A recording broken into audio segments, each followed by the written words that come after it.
Good afternoon. Welcome to the Southern Planning Committee. I am Councillor David Evans, Chair of this committee. I'm obliged to inform you that the meeting is being live streamed so members of the public will be able to hear the audio of the meeting and view the paper shown on screen. Should any committee member experience technical difficulties during the meeting, please contact the designated IT officer on the number they've already been supplied with. Everyone is requested to mute their microphone unless asked to speak.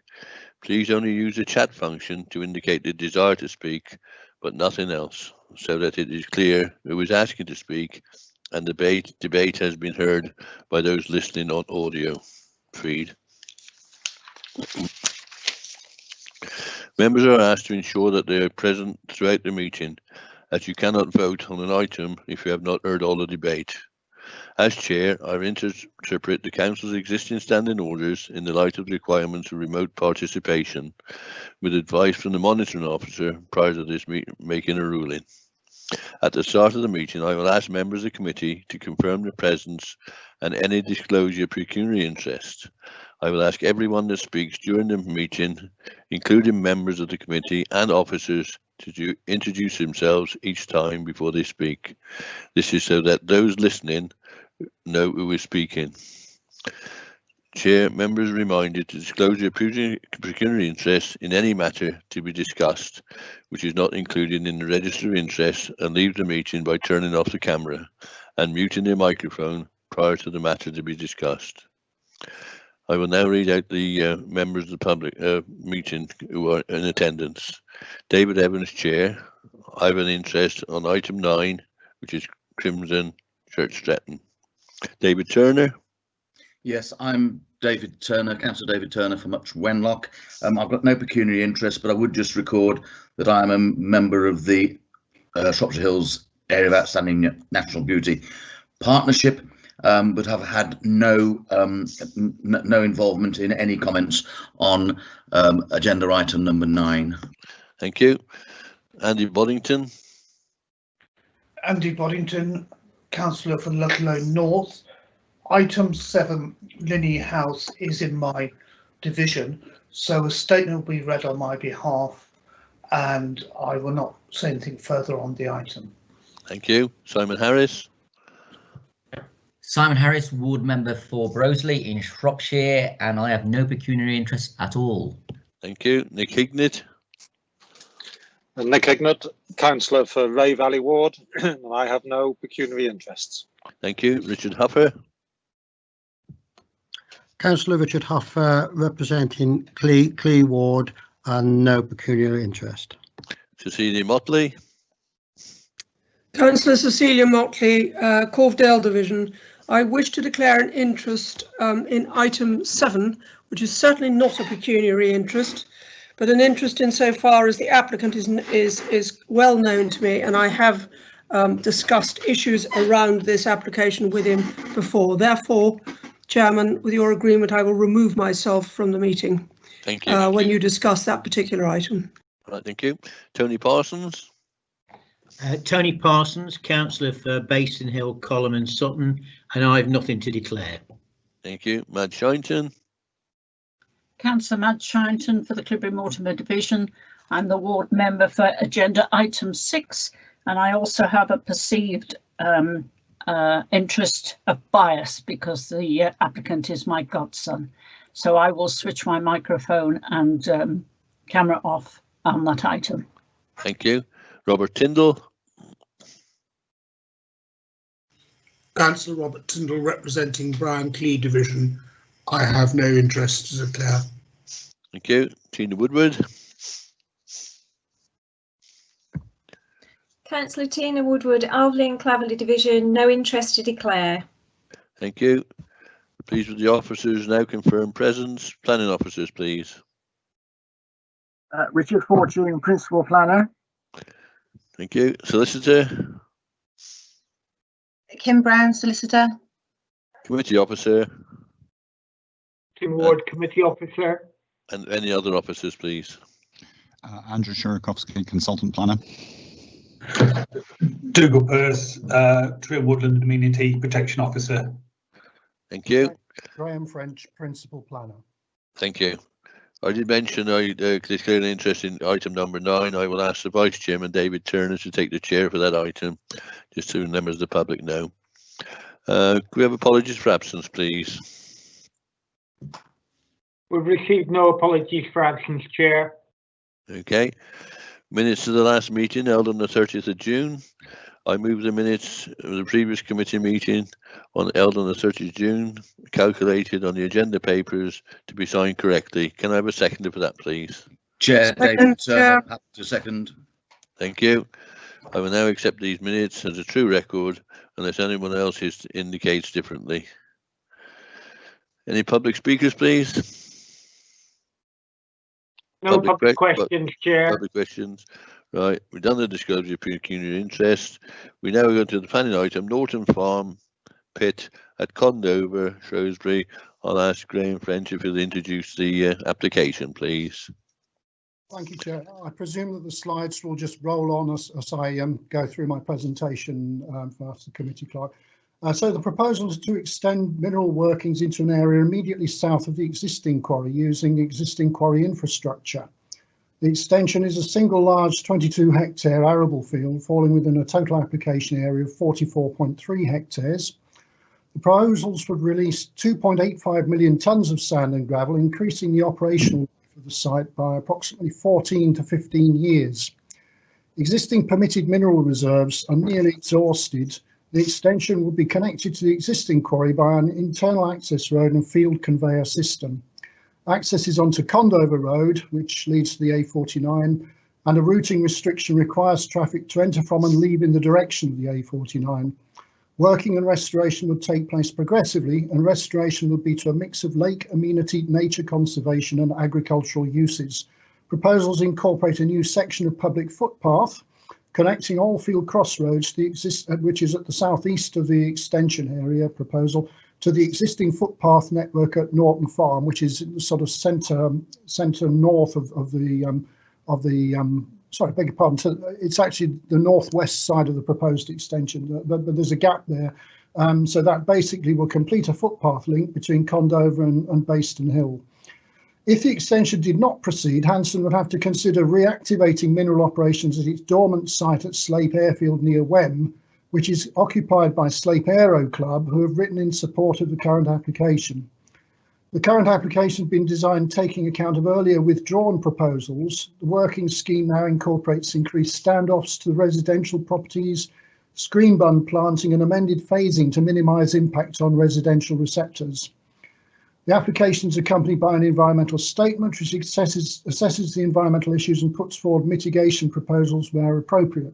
You can just see on the plan there the general geography of the sites, with the existing workings extending up to towards the north end of the picture, and the proposed extension located at the southern end of the picture, which is to the south of the existing plant site. The various residential receptors, the key ones, are mentioned in black on the sort of southern end of the proposed extension. The application, the site's not allocated in the SAMDEV plan, which does generally allocate mineral sites, but extensions to existing quarries are preferable to new greenfield sites, and the proposals meet the criteria for a windfall site under SAMDEV policy MD53.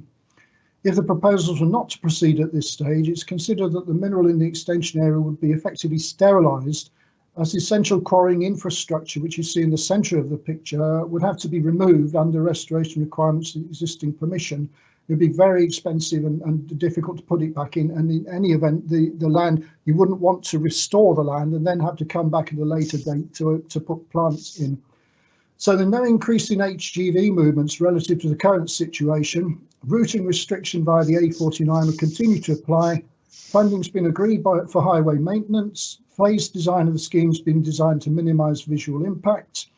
Bomir and Shomir Pool's Ramsar site adjoins the existing quarry. It's the wooded area with the lake in the middle to the immediate east of the picture. Borehole records confirm that the quarry workings are not hydrologically connected to the Ramsar site, with the pools being sealed at their base. There are no identified source receptor pathways between the Ramsar and the proposed extension. Proposals would not affect any protected species or habitat interests. The restoration proposals would in fact yield significant habitat gains for biodiversity and would expand habitat links to the Ramsar site. Proposed footpath link between Basin Hill and Condo is recognised as beneficial by the Condover Parish Council. So there are no outstanding objections from planning consultees, and the level of public opposition is very low really for a scheme of this nature.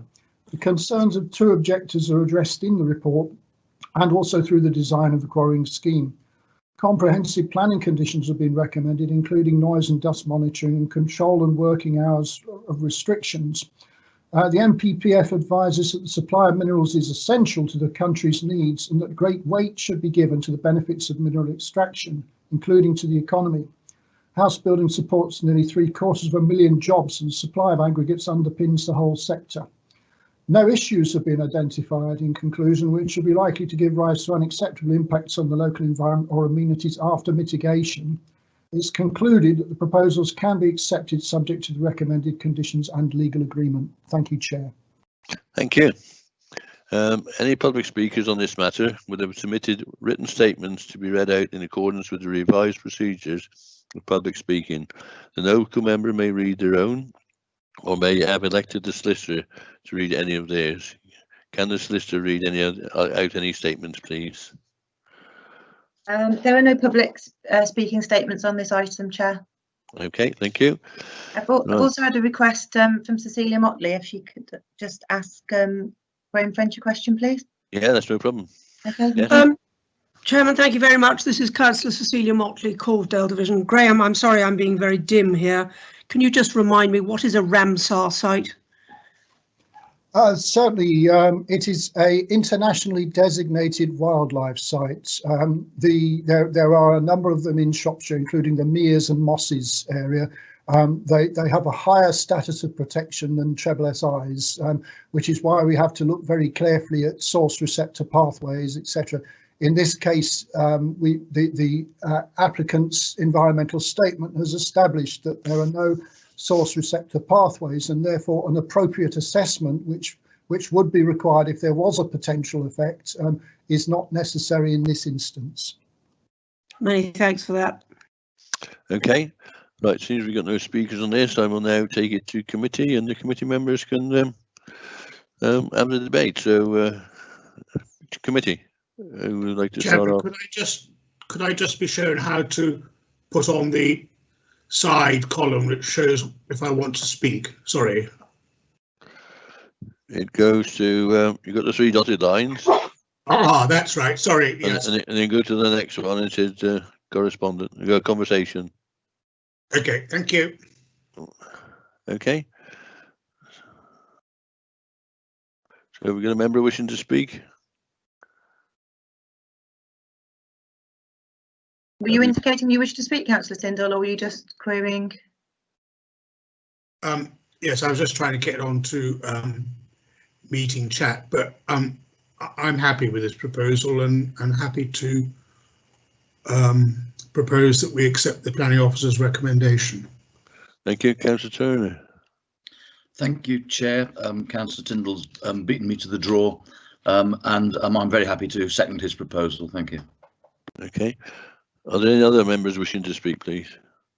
I've had an indication from Councillor Harris that he'd like to speak. Thank you, Councillor Harris. If you'd like to speak, please. Hi.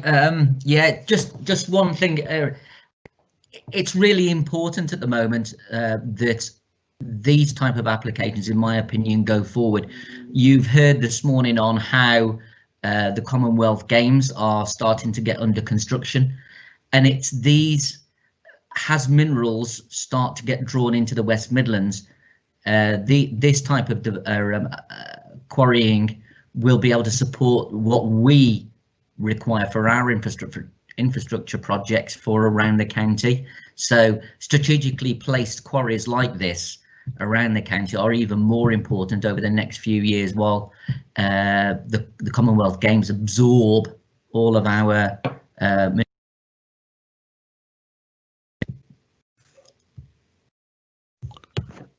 I've lost you somewhere. You have. I can hear you now. Go on. Okay. Well, I think, in my opinion, I have got wholeheartedly in support of this. Thank you. Are there any other members wish to speak, please? No other indications of anyone wishing to speak, Chair. Right, does the planning officer wish to come back on any points? Right, if there's no other speakers, please can I have a seconder, proposer, which is Robert Tyndall. I have a seconder, which is Councillor David Turner. We will now take the vote. The solicitor will read out the names of the committee members present, entitled to vote, and confirm the result of the voting. Okay, thank you, Chair. I'd just like to remind members that only those members who've been present for the whole item can vote. So I'll call out your names, and if you could just indicate whether you'd be voting for or against the proposal. So we've got a proposal and a seconder to accept the officer's recommendation to approve the development. So Councillor David Evans. For. Councillor David Turner. For. Councillor Andy Boddington. For.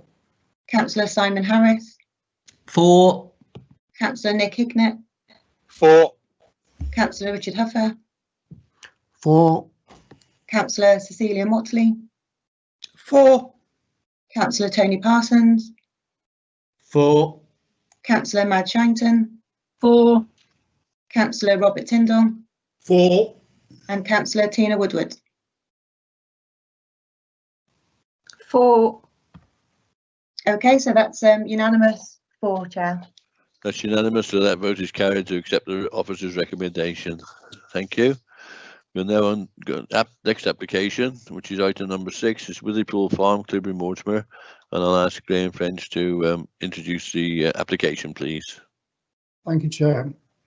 Planning permission was granted for an anaerobic digestion facility at Withypool Farm in August 2015, and the facility has been operational since spring 2016. Crops and slurry from the farm are used to produce green energy, and the digestate byproduct is applied to the applicant's fields as a fertiliser. The site lies adjacent to the existing farm buildings and some way south of the A4117 Ludlow to Kidderminster Road. Closest private residential properties are located 600 metres to the southeast and similar distance to the northeast, where the small settlement of Hollywaste is located. The site's not affected by any protected landscape or environmental designations. The existing planning permission allows a maximum of 17,000 tonnes of feedstock per year. The current application seeks to increase this to 22,000 tonnes per year, a 25% increase, with no other changes to the previously approved scheme. The application is retrospective and seeks to regularise the increase to ensure that the facility can reach its design capacity for energy production. The calorific value of the existing on-farm feedstocks has been lower than was anticipated. The proposed increase in feedstock tonnage will allow a wider range of agriculturally derived feedstocks. The applicant states that this will increase calorific value, thereby maximising the efficiency of the AD process and the renewable energy yields. It would also be expected to reduce any digestate odour, as the AD process would be more effective in decomposing the feedstocks within the reactor vessel. So Clibberry Mortimer Town Council has objected on the basis that more reassurance should be obtained on the current operations before a decision is taken. The applications also attracted objections from 4 local residents during the planning application processing, and a couple more as part of the late representations which have been circulated to members. This is mainly on the grounds of odour and traffic, with one recent representation on noise. The further representations are listed in the update report. So the Environment Agency hasn't objected and has confirmed that odour issues are addressed under the environmental permitting regime which it regulates. The agency investigated a number of complaints in 2019, and odour from the site was recorded at 2 of these inspections in December 2019. The agency's odour specialist subsequently visited the site in mid-April 2020 and recommended that digestate drying activity ceased, and this has since happened. The officer is not aware of any on-site odour complaints since this time, though complaints regarding alleged odour and pollution from digestate spreading have subsequently been received and are referred to in the update report. The applicant has verbally responded that no correspondence has been received from the Environment Agency regarding digestate deposits on the highway or seepage into the local brook. They state the latest correspondence received on the 20th of June from the agency followed spreading of sewage sludge in the local area by another farmer, which was not related to operations at Withypool. There are no objections from other planning consultees. The Council's highway advisor has not objected, and the level of vehicle movements generated by the facility is less than that which could potentially occur in a non-AD scenario where the farm was operating just sort of doing its normal farming activities. The update report records that regulatory services are not objecting and have supported the additional planning conditions which are recommended in Appendix 1. Attention's drawn to the statement in the update report from the local councillor. The application must be assessed in the context of the existing planning permission, which also recognises the controls exercised by the Environment Agency's permitting system. Additionally, the current application provides an opportunity to review the existing planning consent and impose additional planning controls, which the applicant is happy to accept. This includes 1, a requirement for submission of a scheme to cover the digestate tank, which is currently open and exposed to the atmosphere. 2, an updated odour management plan, which also covers digestate spreading practices.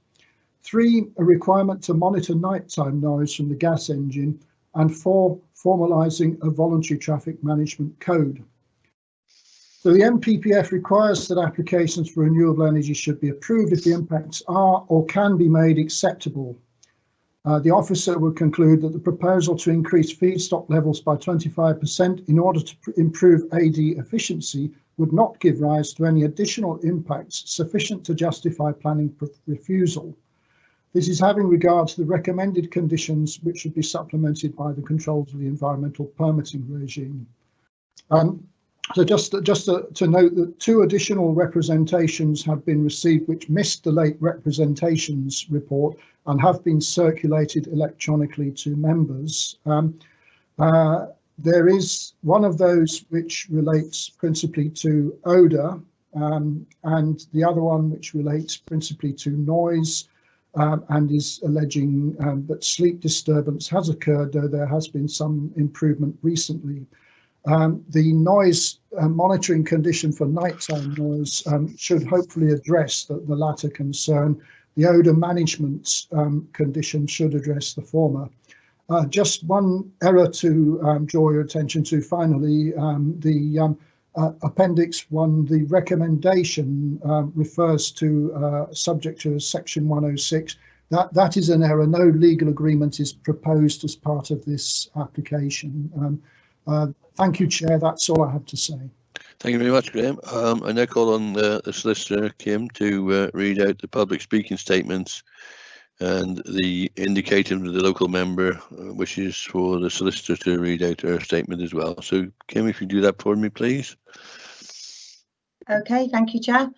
The first speaker we have on this one is Dorothy McBride, a local resident who writes, I reiterate my strong objections, in capitals, to this planning application to increase the tonnage by 30% into the digester at Withypool Farm. I object to the planning process which has taken place. The original planning for an 800 kilowatt digester plant, reference 1502626 MAW, was pushed through in 8 weeks without consultation with us. As neighbours to the property, we have not been notified nor consulted on any part of this latest proposal, even though we are most affected by the digester, because you deem us to live too far away, despite numerous correspondence regarding the direct impact this site is having on my family. The site has plagued our lives with noise and terrible smells, which is causing serious harm to our health and well-being, i.e. headaches. The smell can be so bad we cannot open our windows, hang out washing, undertake gardening or outdoor activities, which seriously affects our quality of life. We have complained to the Environment Agency numerous times, but they have not resolved the issues. Environmental Health at Shropshire Council are well aware of our problems and complaints. Complaints have been made to planning and our unitary councillor Gwilym Butler. I am seriously concerned that the emissions from the site are not being controlled and planning conditions not adhered to. There has been no information on what steps have been taken to mitigate the issues raised over the past 2 years. Indeed, the EA's audit is still incomplete. The noise from the site has been constant again lately, droning on 24/7 and can be heard from outside my house half a mile away. It is completely unacceptable that this noise permeates residential dwellings, especially during the night, and prevents a restful night's sleep. The location of the digester plant is seriously flawed. It should never have been allowed where residential dwellings are in direct line of the wind flow. There is nothing in place to protect residents from the smells and noise emanating from the site. Under the National Planning Policy Framework, this site does not support a strong, vibrant community. Rather, it ruins our local community's quality of life. This is a retrospective application to increase the importation of off-farm waste, i.e. chicken litter, whey permeates, brewery washings and potato peel. The thousands of haulage miles contribute to air pollution, and it is to the detriment of the environment. It is well known that ammonia emissions have an impact on the environment and human health, and we question the site processing due to the ongoing issues we are suffering from. The original planning was just for the farm's own crops and manure to go into the digester. Since then, more land has been taken on where crops are growing merely to throw in the digester. The waste from the digester is then spread back on the fields, sometimes right in front of our homes in capitals. There is a serious lack of consideration to local residents regarding spreading of digestate. I respectfully request that you refuse, in capitals again, this planning application due to the ongoing issues and seek to enforce the breaches to the previous permissions already granted. Next, I have Councillor John Greaves on behalf of Cleobury Mortimer Town Council, who's speaking against the application and states, after review of the original planning application 15-02626 MAW and subsequent decision notice, together with the planning variation 19-03637 BAR, we comment as follows. 1. The original planning statement varies reference SA 19489 section 2.5 states that slurry will be transported by tanker and transferred into the sealed slurry buffer tank. This is also stated at section 3.2.2 odour. However, the slurry buffer tank has not been constructed with a sealed roof and is fully exposed to the atmosphere, resulting in a source of odour. We believe this is a breach of planning control and is highly likely to be a source of the continued odour. 2. Digestate is known to be odorous in varying degrees. The importation of chicken litter will have a negative impact on the digestate odour due to the high levels of ammonia it contains. The EA has stated that covering digestate stores is considered as best available technology, BAT. Therefore, we request that a digestate storage tank roof is installed as soon as possible. 3. In addition to point 2, the drying of separated digestate fibre is highly likely to emit odours, as the odorous compound ammonia is contained within the wet fraction. Therefore, odour abatement of the air outlet of the dryer should be implemented if not already in place. This may need further abatement if chicken litter is imported due to the high levels of ammonia passing through the process. We understand that an EA report is awaited. 4. When reviewing the planning statements, berries and SLR and the odour management plans, berries and evolution biogas, there are a number of inconsistencies. In particular, the reference to slurry transported in a tanker and pumped via a sealed pipe to avoid release of odour is counterintuitive. When this slurry is pumped into an open tank, see point 1, which is highly likely to release odour. We request that the OMP is updated accordingly. 5. Within Shropshire, there are 2 AD sites that have received odour complaints relating to the digestion of chicken litter, which should also be considered before allowing this feedstock to be imported. The sites in question are Ludlow Bioenergy and Whitchurch Biogas. 6. It is industry best practice to keep an open, honest and constructive dialogue with local residents regarding abnormal site operations, spreading and potential increases in vehicle movements. We would request a condition is included which covers this if granted. 7. We would also recommend that the applicant arranges an independent odour assessment in an on-site and at the receptor locations identified on the odour management plan. The Town Council and local residents remain concerned regarding the continued odour emissions from the site operation and digestate spreading. It is therefore the opinion of Cleobury Mortimer Town Council and the planning application 19-03637 VAR AD plant at Withypool Farm should be rejected until the measures outlined above are implemented. Thank you. Okay. We also had a statement from Councillor Shinton, who is the local member, but this was submitted late, so it's been added to the late representation sheet. Does it need to be read out for the public or not? On this occasion, I think because it was submitted late, it wasn't given to the applicant ahead of their statement, so it's been added to the late reps. Right, okay. I refer members to that. You'll have seen it on the late rep sheet. The late reps has been published on the website, so it is publicly available. Okay, thank you for that. Does the planning officer wish to add any points or anything? I've also got a statement from the applicant on behalf of the applicant. All right, if you'd like to read that, then Kim, very much, thank you. Okay, so it's Dr. Anthony Yates on behalf of the applicant, who states, "My name is Dr. Anthony Yates and I am employed as project manager by Penberth Renewable Power, the current owners of the plant. I reside in rural South Somerset in a landscape not dissimilar to Cleobury Mortimer, in close proximity to several biogas plants. In my opinion, biogas plants are an acceptable and beneficial contributor to the modern sustainable agricultural industry. The plant delivers significant benefits to the environment in the form of renewable energy and to the local economy in supporting skilled jobs, both directly at the plant and indirectly in the support services. Over 80% of these jobs are delivered by individuals that live and work within Shropshire County. The plant is currently owned by investors whose aim is to provide funding to agricultural businesses to support diversification and renewable energy generation. The intention was always to sell the plant to the applicant and operators. The sale process commenced last year, but was frustrated by this planning process. It remains the intention to sell, and by supporting this application, councillors will be actively supporting a local business and the Shropshire economy whilst contributing to the production of renewable energy with the associated environmental benefits.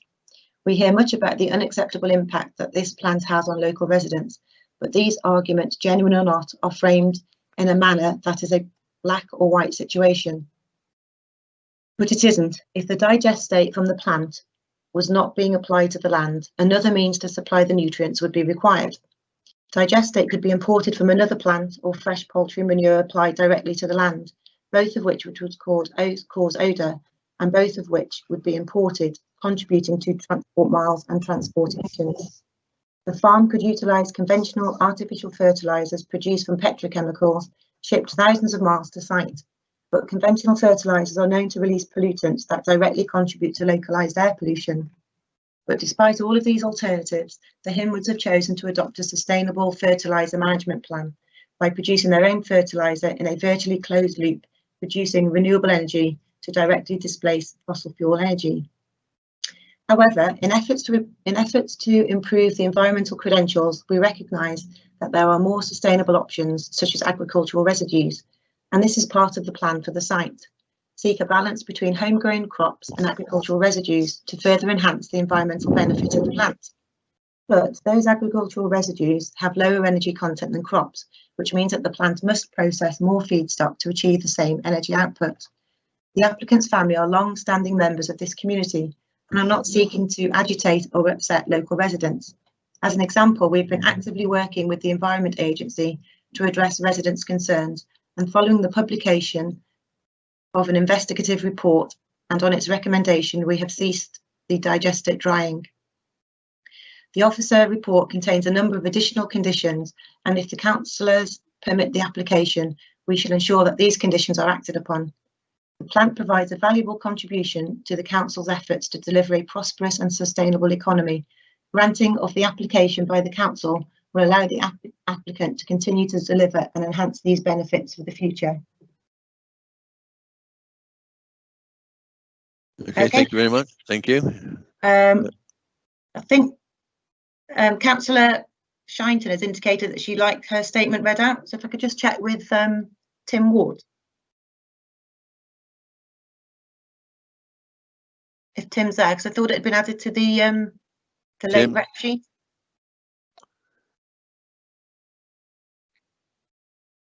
Yeah, Tim it Moore? is on the late rep. It is on the late rep sheet, Chair.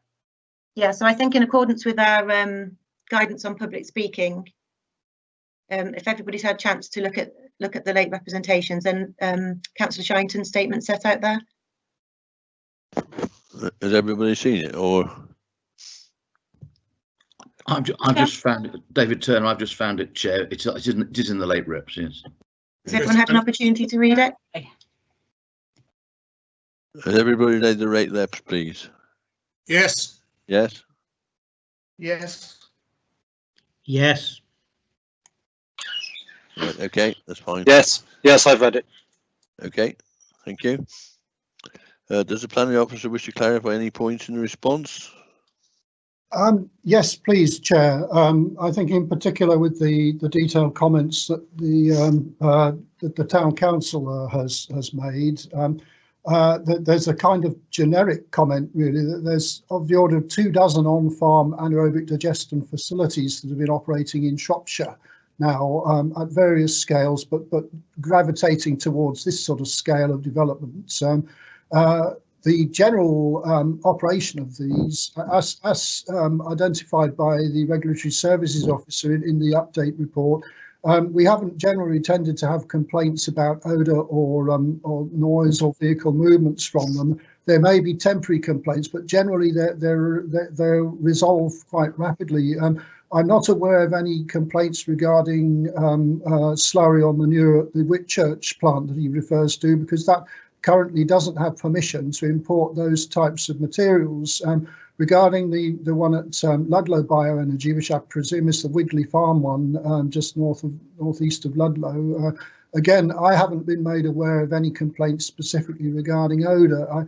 I do acknowledge the complaints that the residents have made, and I think clearly there has been a material issue that they've experienced. At the same time, I think that the applicant has sought to engage proactively with them in order to address these issues, and the Environment Agency has on a number of occasions visited, and I would question the assumption that there is still an outcome awaited from the Environment Agency regarding odour, because the action that they took following the investigation in April this year was to recommend the cessation of the digestate drying activity, and that has subsequently taken place.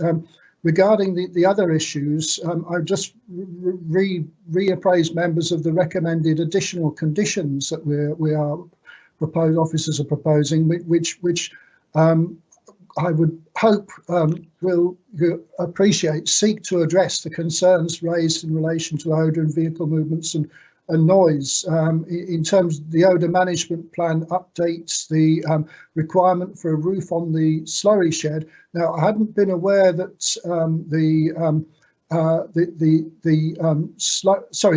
hadn't been aware that the slurry buffer tank was unroofed, and I think that if that is indeed the case, then I would agree with the town council that that also needs to have a roof on it. But my understanding was that the primary issue regarding odour and the sort of exposure to the atmosphere was the fact that the digestate tank, as opposed to the slurry buffer tank, didn't have a roof, and it was that I was recommending had a roof. But if it is also the case that the slurry buffer tank is unroofed, it's a smaller tank within the site, then I would agree that we should extend that condition to require that a scheme to cover the slurry buffer tank is also included. If I can ask, maybe if members were minded to accept the officer recommendation, if there was delegated authority to tweak the conditions to accommodate that. In terms of the nighttime noise issue that the solicitor mentioned from the local residents, there is a condition which requires the applicant to monitor nighttime noise. And as the agent's statement says, they're happy to abide by the additional conditions that we have recommended. So I think we've sought to address these concerns, but obviously it's for members to decide. Thank you, Chair. Thank you, Graham. Chair David Evans. Right, I now opens up to committee members for their comments, please. We have some speakers, I believe. Kim? Yes, just before we get into that, Councillor Parsons has indicated he'd like to ask the officer a question. Yes, please. Yeah, Councillor Parsons, if you'd like to go ahead with that, please. Yes, thank you. I see that this is a retrospective application.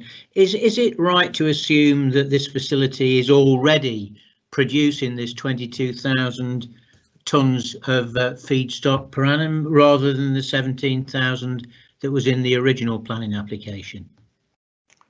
Yes, as from, I believe, the beginning of this year, the level of output did increase. Unfortunately, because of coronavirus and various other issues, the application has been in for some time. It was submitted at the back end of last year. It's not been possible to report it to committee before now. But I think as soon as the officers broached the issue of concerns about vehicle movements with the applicant, and a meeting was arranged, and the application was promptly submitted. So I think it's just been unfortunate that it's taken this long to get it to committee for reasons beyond the applicant's control. But yes, the level of input of feedstock has increased from the 17,000 originally to the 22,000, and that has been ongoing over the last since the beginning of this year at the least. And it is giving the applicant the opportunity to review the feedstock mixture and to assess the available new feedstocks that are coming in order to optimise the AD process, maximise its efficiency of energy yield, and hopefully in so doing reduce the residual odour of the digestate. All right. Okay. Okay, thank you, Chair. That's an indication from Councillor Tyndall. He'd like to speak, please. Councillor Tyndall. Thank you. I think I probably missed it, but how often is digestate actually injected or spread onto the fields per year? Can I respond, Chair? Yes, please, Graham. Yeah. The year has two windows of time, which are last a couple of months, in which the digestate is injected, and this coincides with the crop growth cycle. The digestate needs to be injected at a time when the crops, the early crop from the later crops, are about to grow, so that the maximum benefits of the nutrients are obtained. Can I ask a supplementary? Yes, you can. Yes. So instead of being ploughed in, which would be rather destructive of the crops, are you saying that the digestate is injected into young crops?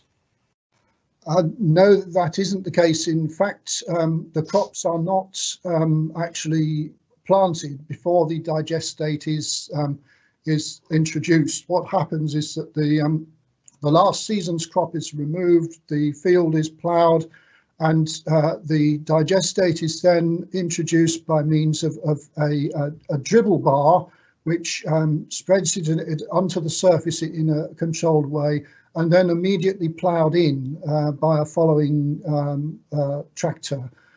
So after that, the crops are sown and the crops grow.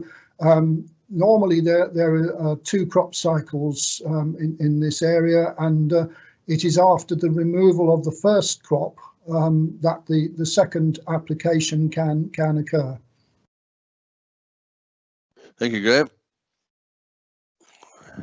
Next, Chair, I've got an indication from Councillor Boddington. He'd like to speak. That's Andy Boddington, please. Andy Boddington, Ludlow. My concern about this application lies in paragraph 4.2 of the officer's report. And the final paragraph of that, bullet point 2 of that paragraph, talks about escalating the issue, the odour issue, to the national odour expert of the Environment Agency to investigate further. That began in January. Extra data was required and it's being collated.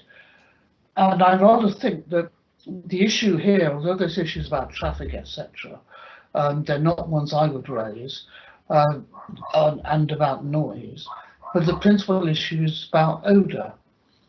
And I feel rather at a loss to know how to vote when the country's Environment Agency, if you like, the boss of odours, has not actually concluded its work and told us its opinion. Thank you. Thank you, Andy. Next, Chair, we've got an indication from Councillor Huff who'd like to speak, please. Councillor Hoffer, please. Councillor Hoffer, if you'd like to speak. Thank you, Chair. I've known the Inwood family for some time.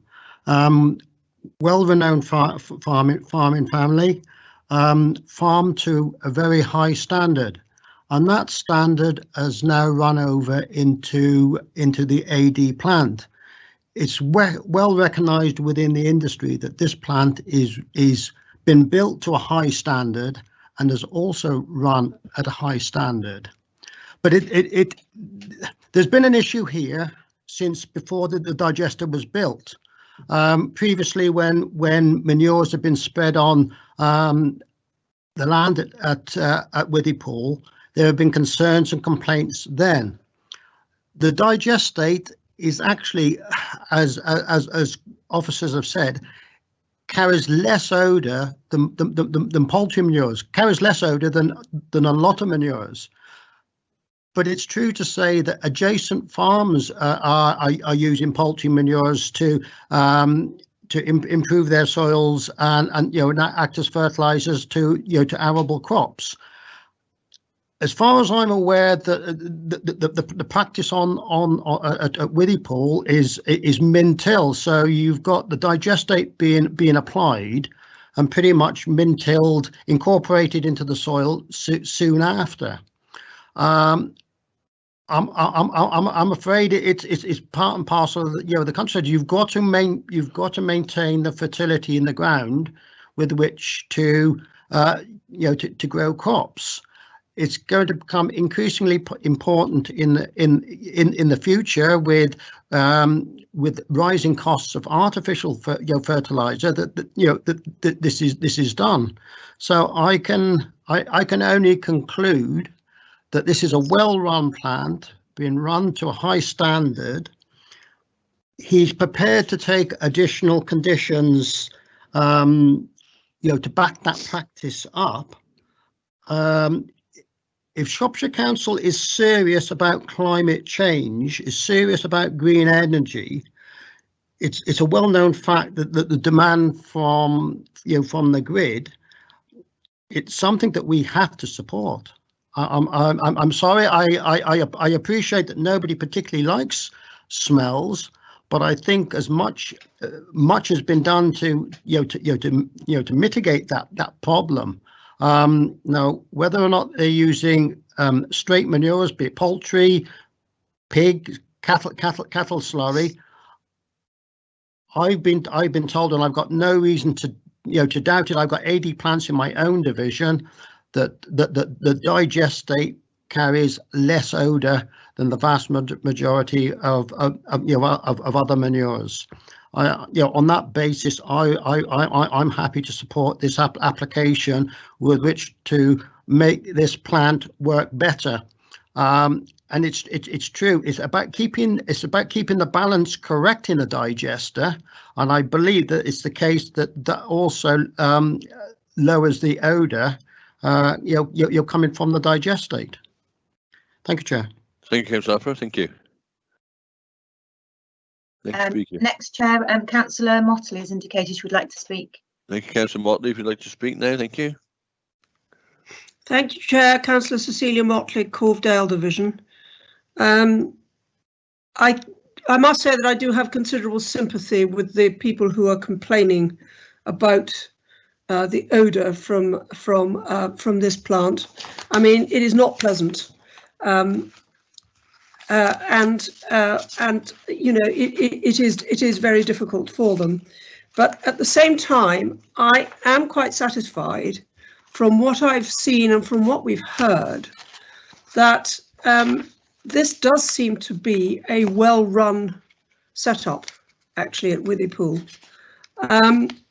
I suppose it could be said, and I'm not an expert here, so I'm treading on very thin ice here, but I suppose it could be said that if you're experimenting with some fairly exotic potential digestates, some may smell worse than others.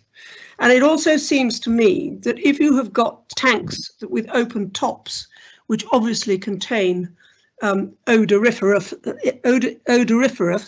if that's a word, contents, then they must be sealed off. They must have proper tops put on them so as to minimize the odor. But it also seems to me that actually we have got a set of extremely sensible conditions attached to this planning application, which does seem to cover and is obviously very much aware of the unpleasantnesses that can emanate from this kind of operation. So I don't think that there is an awful lot more that we could be asking them to do, because these applicants do seem to respond to suggestions of conditions which could actually help alleviate the problems that are being caused by this. And I don't think this is a situation where we should actually be refusing this application, because I do agree with Councillor Huffer that AD is very necessary, and also the fact that you can actually dribble bar the digestate straight onto the fields and plough it straight in does mean that odour coming from this activity should be relatively short-lived. If I were living near this and there was a nighttime gas boiler thundering away all night long, I would be extremely irritated, I have no doubt, and I have sympathy with the residents about this. And I just wonder whether there are any further conditions that could be applied to help mitigate the noise from this. It's one thing to say that you're going to keep monitoring it, but monitoring is no good unless it comes to a conclusion. So I would just ask the officer, please, for a little more information about whether there is a possibility of actually muffling this in some way so that it really doesn't add to the problems that the residents are experiencing. But overall, I think I would be voting in favour of this application. Thank you. Thank you, Sheila. Do you want to come back and comment on that, Graham, please? If I may, Chair, yes, in terms of the noise, the principal concern is the gas engine, which basically converts the landfill, converts the biogas into the sort of energy and heat. And that is contained within an acoustically enclosed container. And the door, when it's shut on that, is normally, not audible beyond the site boundary. There may be circumstances where you have particular nighttime conditions, maybe an atmospheric inversion, a gentle following wind, and it can carry the noise towards those properties. I think that it seems that it may be that it's properties in an easterly direction where the wind may be carrying it possibly. I think there's certainly scope to tweak the odour monitoring, the noise monitoring condition that is being recommended to make it double-barreled, so that in the event that any exceedances of expected levels are identified, that requires submission of a mitigation scheme. And the mitigation could involve, for instance, the erection of hay bales immediately beyond the boundary of the acoustically attenuated housing. Or alternatively, it may be that some of the noise is actually coming from the exhaust point itself, which has a kind of noise attenuating baffles. And if that's the case, then it may be that there are additional noise attenuations that can be applied to the chimney. So certainly, if we have that double barrel, that additional condition on the recommended nighttime noise monitoring condition, then it would allow for further mitigation actions to be considered and reviewed. Okay, thank you, Graham. Next speaker, please. Next, Chair, Councillor Tyndall's indicated he'd like to speak. Councillor Robert Tyndall, please. Thank you. Are we recommending by way of condition that both the slurry tank and the digest tank are now covered? And one more question, please. Reading on page 53, 4.22, it's Shropshire Council that monitors noise and odour, is it, rather than the Environment Agency? Can you answer that, please, Graham? Yes, the responsibility through the conditions would be placed on the applicant to monitor noise, and that would be reported back to Shropshire Council and to the planning authority in consultation with the regulatory services. Regarding odour, the odour within the red line boundary of the site is a responsibility of the Environment Agency permitting regime, and we're advised by government not to duplicate regulatory controls. However, there have been concerns regarding the actions that have or may not have been undertaken under that regime, and odour remains a valid land use planning concern, and we can control that through condition, and we can also control that through beyond the site boundary indirectly through requiring sort of that wider issue of digestate spreading to be considered as part of the odour management plan. So yes, we have a responsibility for both noise and odour in association with the Environment Agency for odour and with the regulatory services section for noise. Thank you, Chair. Thank you. Thank you. Do you want to come back, Robert? Sorry, and the covering of the two pits? If I may come back on that one as well, Chair, I think I wasn't fully aware that the slurry buffer tank was not covered. It is a smaller tank. The principal concern that the Environment Agency had indicated in their previous correspondence related to the fact that the digestate tank was not covered. In my experience, it's normal practice that the smaller slurry buffer tank would be covered, but if it hasn't been covered, then I would encourage that we give members give flexibility for a delegated amendment to that condition. Thank you. Next speaker. Indication from Councillor Turner he'd like to speak, please. Councillor David Turner, please. Thank you, David Turner from Much Wenlock. I'm listening with interest to the various points that are being made here, Chair, and I, like Councillor Motley and others, have a good deal of sympathy with the neighbouring objectors. I think that, however, what we've got here is an operation which is highly regulated. There is a permit regime. It's clearly under the microscope, and the regulatory authorities do seem to be responsive. I think that many of us, and certainly from a personal point of view, are subject to noise and odour, not constant, but occasional, from both agricultural and manufacturing operations. And if one is out in the countryside, as many of us are, and certainly I am, the solitude, the quiet, the ambient, the background silence, the absence of much interruption does mean that when it comes, it is certainly noticeable, and one has to run around and close the windows, and in certain cases have to bring the washing in, etc. So, and I'm not belittling the concerns that the neighbours feel, but I do feel that that this operation is far more regulated than some of the activities which many people living in Shropshire have to endure. Thank you, Chairman. Thank you. Are there any other speakers, please? Okay, Chair, no further indications from any members wishing to speak. Okay. Does the planning officer or solicitor need to add any comments or clarify anything on the speakers?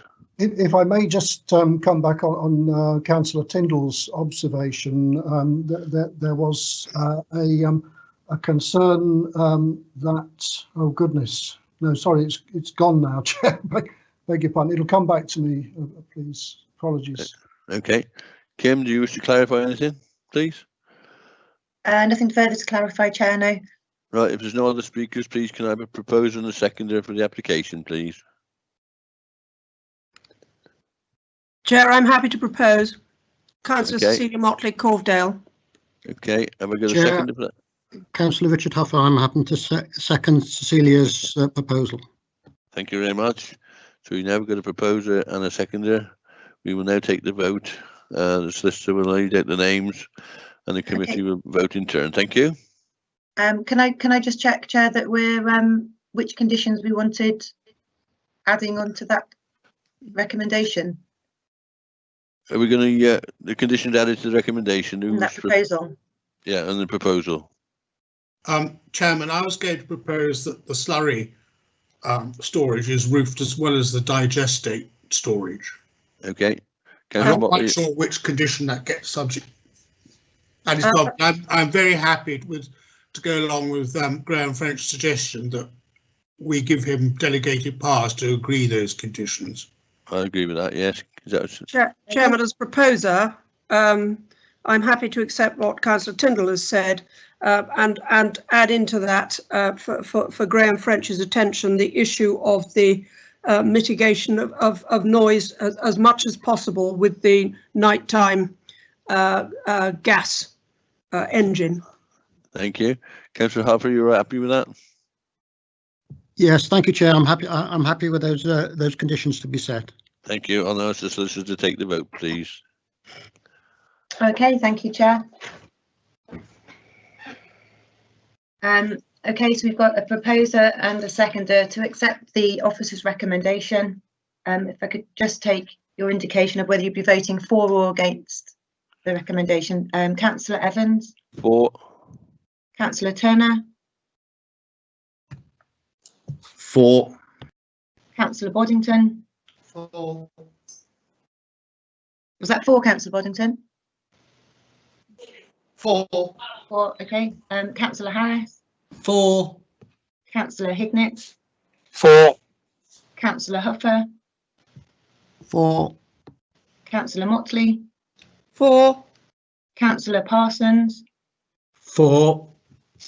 Councillor Tyndall? For. And Councillor Woodward? For. Okay, that's unanimous for the proposal, Chair. Okay, that vote is carried, so that's in with the recommendations of the officer. Right, I understand the next one could be a lengthy debate. Do we want to have a comfort break, please? Anybody wishing to come? Please. Yes, please. Okay. Okay, we'll have a comfort break and we'll get back by 3:10. Okay. Thank you. Fine. Thank you.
Thank you, everyone. We're now on item number 7, which is land adjacent to Linney House, Linney, Ludlow. Councillor Boddington is the local member for this item, who will need not to participate except in his statement. So please, would the officer read out the application, please? Andrew Shurakowski, Consultant Planner. Thank you, Chair. Chair, this is an application which has been submitted by Linney House Developments Limited. It's for the reprofiling of the ground on the site, the erection of 8 detached houses with what it calls car shelters, the creation of 2 new access points and the restoration of the stone boundary wall on land adjacent to Linney House at the Linney Ludlow. The application was submitted in February 2019, which is some time ago now. It has raised a number of significant issues, and there's been fairly extensive discussion with the applicant throughout 2019 and into this year, which ultimately resulted in the submission of an amended reduced scheme for 4 houses, which is planning application reference 19-05511-19 FUL.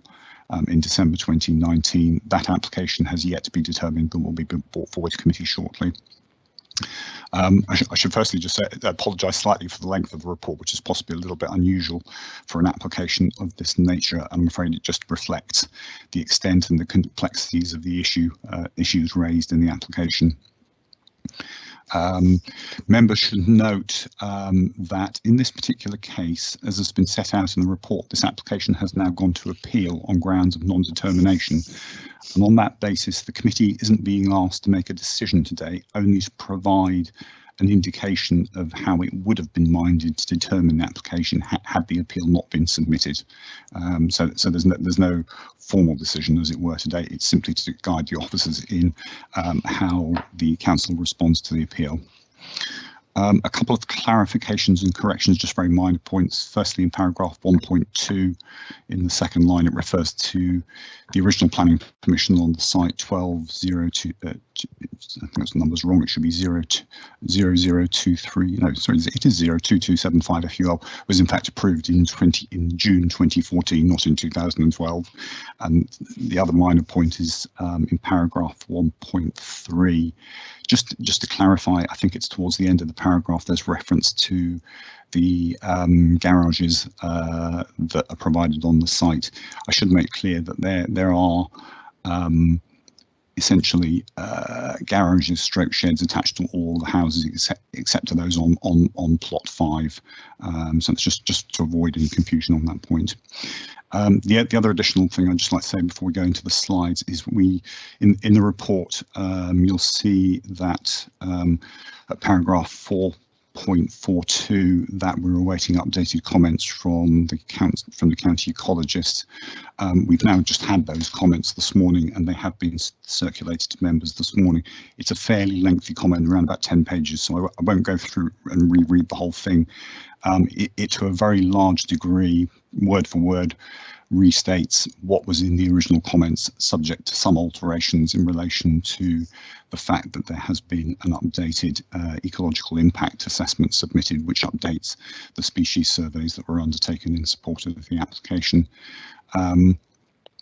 It also includes comments on what's called an ecology statement of support that was submitted with the updated ecological impact assessment. And there's a comment on page 5 of the county ecologist comments, and I will read this simply because it kind of summarises the position. In essence, the substantive comment and objection from the county ecologist hasn't changed, but I'll read this section of the statement because it does summarise the position. And it says this. It says, this statement compares the 3-house scheme, which currently has planning permission, with the current 8-house scheme, with the current 8-house scheme that is subject to the application in front of you today. It states that the intensive development impact would be restricted to the curtilage of the dwellings with a significant wildlife corridor retained and created along the margins of the River Corve, and a substantial green belt aligned behind the roadside wall adjacent to the Lee. It suggested that the 3-house scheme with back gardens running down to the river will lead to more disturbance than the 8-house scheme, where the buffer is managed under a management plan or agreement. And the ecological impact assessment is unclear as to how the management plan or agreement would last, how long it would last, and the management plan has not actually been submitted with the application. The removal of the formal pond and fire pit area from the river corridor, and I'll come on and show you where that is on the plans when we go through the slides. And the management plan agreement is a welcome improvement over the previous 2019 landscape plan for this application, and should be secured by conditional or section 106 agreement for the lifetime of the development if permission is granted. However, the 8-house scheme is a significant intensification of land use, including changes in landform much closer to the river, less than 10 metres from the river, not 15 metres as stated in the ecological impact assessment, and the 2019 plan, and taking in a significantly larger area of the riverside habitat than the permitted scheme. And the belt of trees behind the roadside wall does not appear to have increased in size, and I disagree that it is substantial for the reasons detailed above. The approved scheme shows a separation between the formal garden areas and a fence line, although it's described as removal between the formal gardens and the informal area of the river corridor. Although formalising the gardens would be possible in theory, the retained landform and size of the plots would suggest semi-natural features are likely to remain. On balance, I still consider the 8-house scheme to be more damaging. If we turn to the slides, Chair, I'll run you through these now. Thank you. So if we can move on to the first slide, please. Oh, and Chair, I should say we've got the council's tree officer with us on the call today, and I've asked him that if he wishes to comment as we go through the slides, but he doesn't. So, just to this first slide, it just shows you where the location of the site is. It's I'm trying to think. It's probably about half a kilometre or so north of the castle and the town centre. So it sits on the northern side of the town. As I've set out in the report, the development boundary for Ludlow actually runs along the Linney, and the application site sits outside the development boundary. So we're talking about a site essentially at the northern end of the sort of central area of Ludlow. We can move on to the next slide, please. This is the close-up of the site itself. So you've got the Linney running from the top right-hand corner roughly down to the bottom left-hand corner. The Linney itself, as I've set out in the report, is a fairly narrow single-track lane. It's got a footpath down the south side of it, and it's fairly enclosed with stone walls on both sides. Anyone who's driven down there will be aware that it's fairly difficult in fact, for most of its length, it's not possible for two cars to pass each other. But there is a point roughly halfway down the boundary where you can see the footpath coming in from the St Leonard's Church on the right-hand side, where the pavement, which has a very low curb, widens out just enough that cars can actually pass there if the southwest bound cars actually mount the pavement. The site itself sits between the Linney and the River Corve. It formed the historical garden to Linney House, which is in the blue line area of the top right hand corner of the plan, and it's substantially covered in woodland. If we move on to the next slide, please.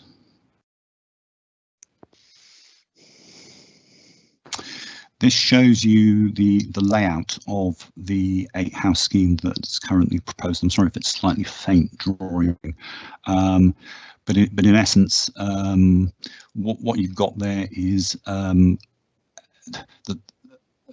levelling out to a degree, or creation of new levels on the part of the site where there are 8 houses proposed. If what's on the site at the moment is essentially 2 levels with a higher level adjacent to the boundary wall with the Linney, and then there's a very steep bank, and then a drop down to a lower level. Now that embankment essentially runs from roughly where house 2 is at the bottom the bottom left-hand corner of the screen, up to house 8, which is the one that's it there. And the intention would be to reduce the levels on the site adjacent to the wall, and essentially push the material further towards the river to create what are 4 levels. In essence, as a platform on which to develop the 8 houses. There would be 2 accesses, one towards the southwest corner, which is the access, yep, that's the one there, which would be a new access. There is currently a gate on the very corner of the site, so that's in a slightly different position. And then the access is the opposite end towards the eastern end of the Linney. That is an existing access, and each access would serve 2 houses. And then you've got a split level, and although there's no direct vehicular access between the 2 levels, they would be linked by a pedestrian access. And from that pedestrian access, you can just see it on the plan. There's also a path that will come directly out onto the Linney to a point roughly opposite where the footpath from St Leonard's Church meets it on the opposite side. So the idea being to create a link that would run through to Corve Street. Also, just where the cursor is there, the other intention is to take back the wall of the linear. I think there's a sort of blue mark on the plan there. Would be to essentially take down the wall, push it further back away from the linear, to broaden it out in order that a lay-by could be constructed there. So it's essentially to facilitate better access along the linear.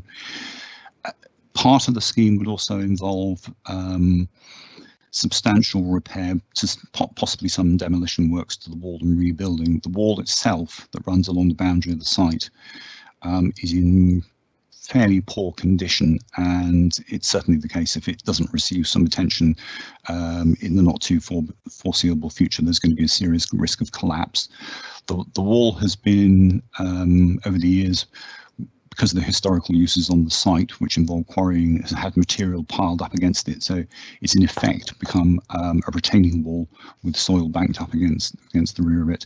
But you mustn't now forget that there's a substantial number of trees have then grown on top of that material as well.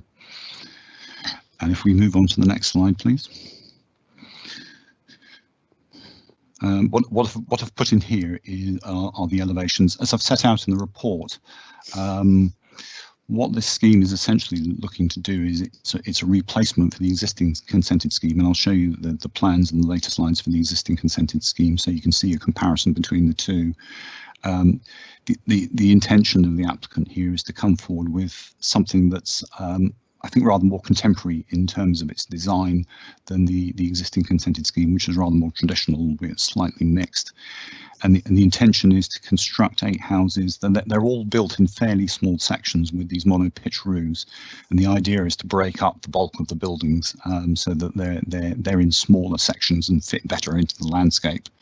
And then the use of materials is stone and Ludlow brick and slate.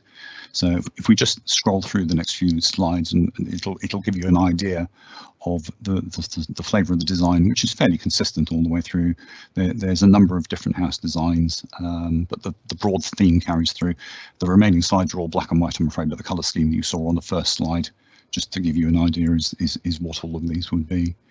So if we just scroll through these, and just say it gives you an idea of the general design concept. And the idea is that you've got it's almost like a sort of Scandinavian woodland setting, and the theme that runs through it. And that's the last of the elevations. There will also on 3 of the plots be separate detached flat roofed garages with green roofs, which is what that drawing shows. Next slide, please. This is the indicative landscaping plan. The key issue on this site, as you'll have seen from the report, is that it is substantially covered in woodland, and the major issue on this site is that in order to facilitate the development of the houses and the levelling of the site, and essentially the construction of the development platform on which the houses would be sited, almost all of the trees on the upper part of the site adjacent to the linear would have to be felled to enable that to happen. There are trees, there's quite a number of trees on the upper part of the site. There's also a significant number of trees on the lower part of the site, which is essentially the strip that runs alongside the river.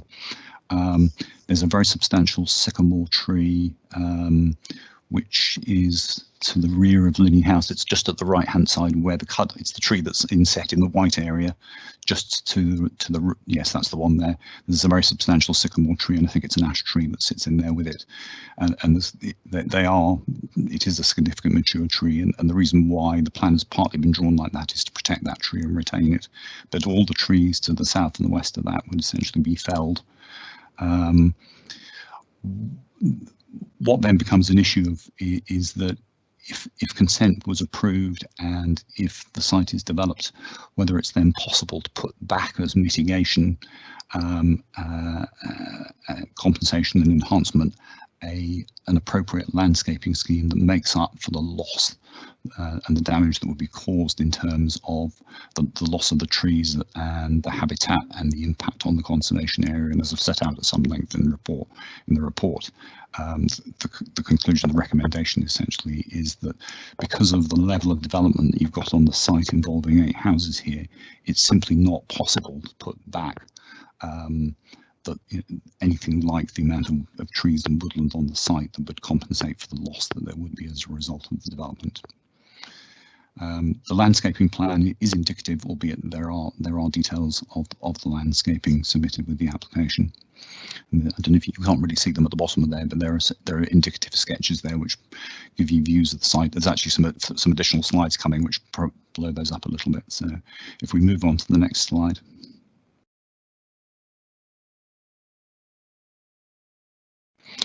Now then, this is the existing approved three-house scheme.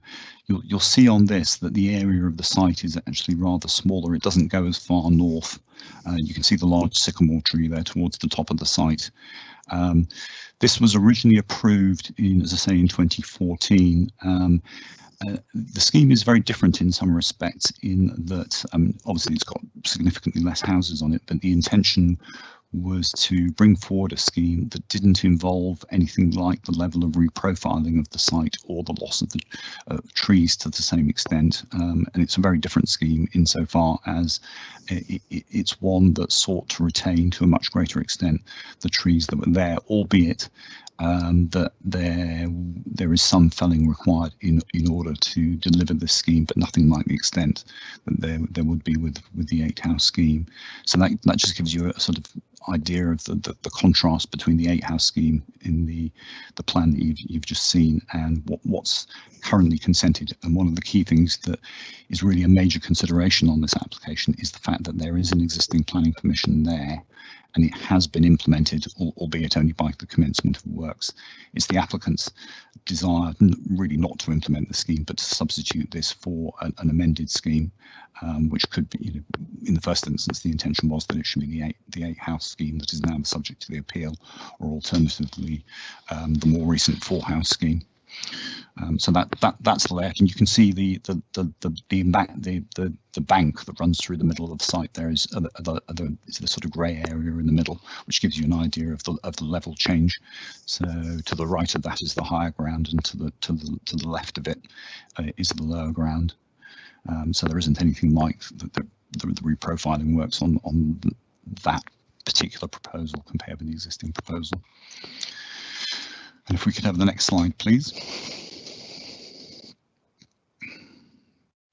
These are the elevations of the existing approved scheme. So this is plot 1, which is the most southwesterly of the houses, which is an arts and crafts style house. And this is what where there's been work started on the site to put in the foundations for the garage on this particular plot. So I say that it's a much more traditional design concept. If we move on to the next slide, I've put in all the elevations just so you can get an idea of how different the design is from what's now proposed. That's plot 2, which is the other house on the lower part of the site, which again is relatively traditional. And then if we move on to the next slide, this one is a little bit more modern. And that's the plot 3, which is the most northerly of the 3 houses. So you can see that they're much more conventional designs than what's currently now proposed under the 8-house scheme. If we move on to the next slide, please. I've put this plan in. What this is the tree survey plan that's been submitted with the 8-house application, which shows the trees on the site. The trees that are marked in pink are the trees that would be felled under the proposal. The plan, I think, is in some respects slightly misleading, because you could look at this plan and get the impression there are large areas of open space on there.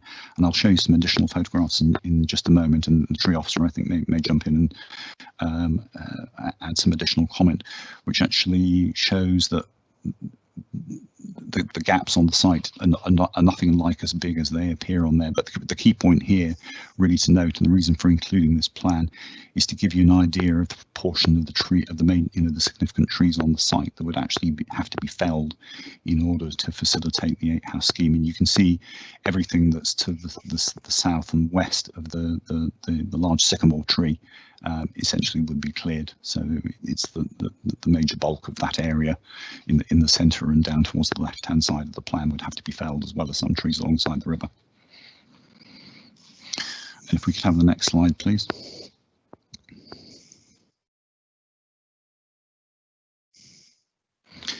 This is an artist's impression. I've included that just to give you an idea of what the proposal is intended to look like. It is intended that there would be a re-establishment of an element of the trees in the woodland, and that houses are set in those trees. The major difficulty with the scheme, with 8 houses on it, is that it leaves so little gap essentially between the houses closest to the lily and that first row of houses, that you'd never re-establish the sense of a woodland and the actuality of a woodland along that strip, because it's simply too narrow in terms of the gap that's left between the houses. So there would be a major change in terms of the way the site appears once it's been developed. Obviously, if the site is cleared and even if it's replanted, you're going to have a period probably of 20 odd years before you really begin to see the re-establishment of the trees on the site, whether or not they're restored to anything approaching the level of tree cover that there is there at the moment. But anyway, that's the artist's impression to give you an idea of what's proposed and how it would look. If we could have the next slide, please. That's the drawing that was at the bottom of the landscape plan, or one of the two of them. Again, it's an artist's impression, which is really there to give you an idea of how the houses would sit in the site compared with the trees. And I think there's another one as well, please, if we move on to the next slide. There we go. I think that one is the view. It's supposed to be the view from the Linny. So what you're seeing along the front of the site there is the wall rebuilt. And the next slide, please.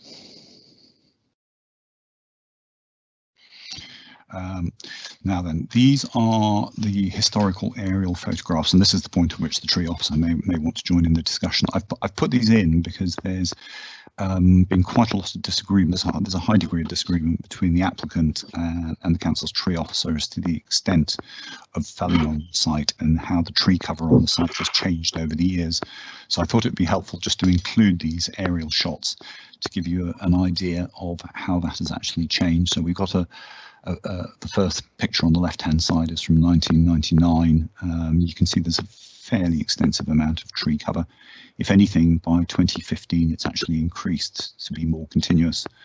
And then you'll see in the report that there was a period of felling in 2015 when there were a number of trees taken out of the site.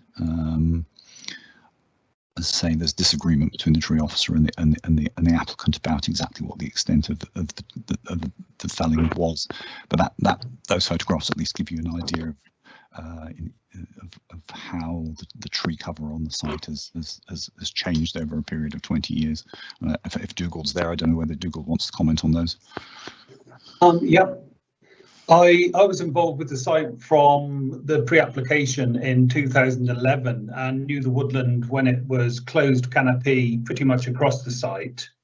At that time, the survey done by Terry Merchant, who's a chartered forester, identified 39 species of trees within a various range of ages and development.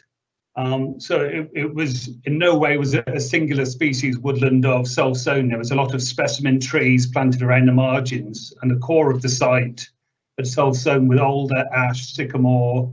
There was hawthorn in there. It was the diversity of the woodland was its great strength in terms of the quality it would give to biodiversity as food chain, as nesting. In 2015. A central area of the wood of 0.27 of a hectare was felled without the provision of a Section 211 notice.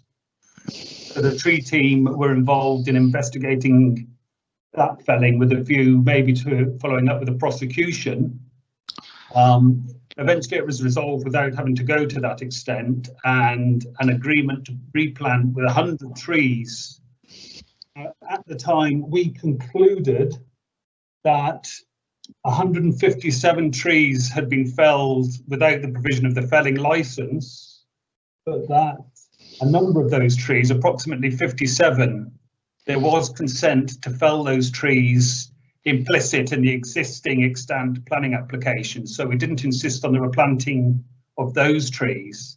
But the further 100 trees we sought for replacement planting, which the owner did voluntarily rather than with us having to issue a replacement notice. Those trees on the whole are thriving quite well now, but they're not included.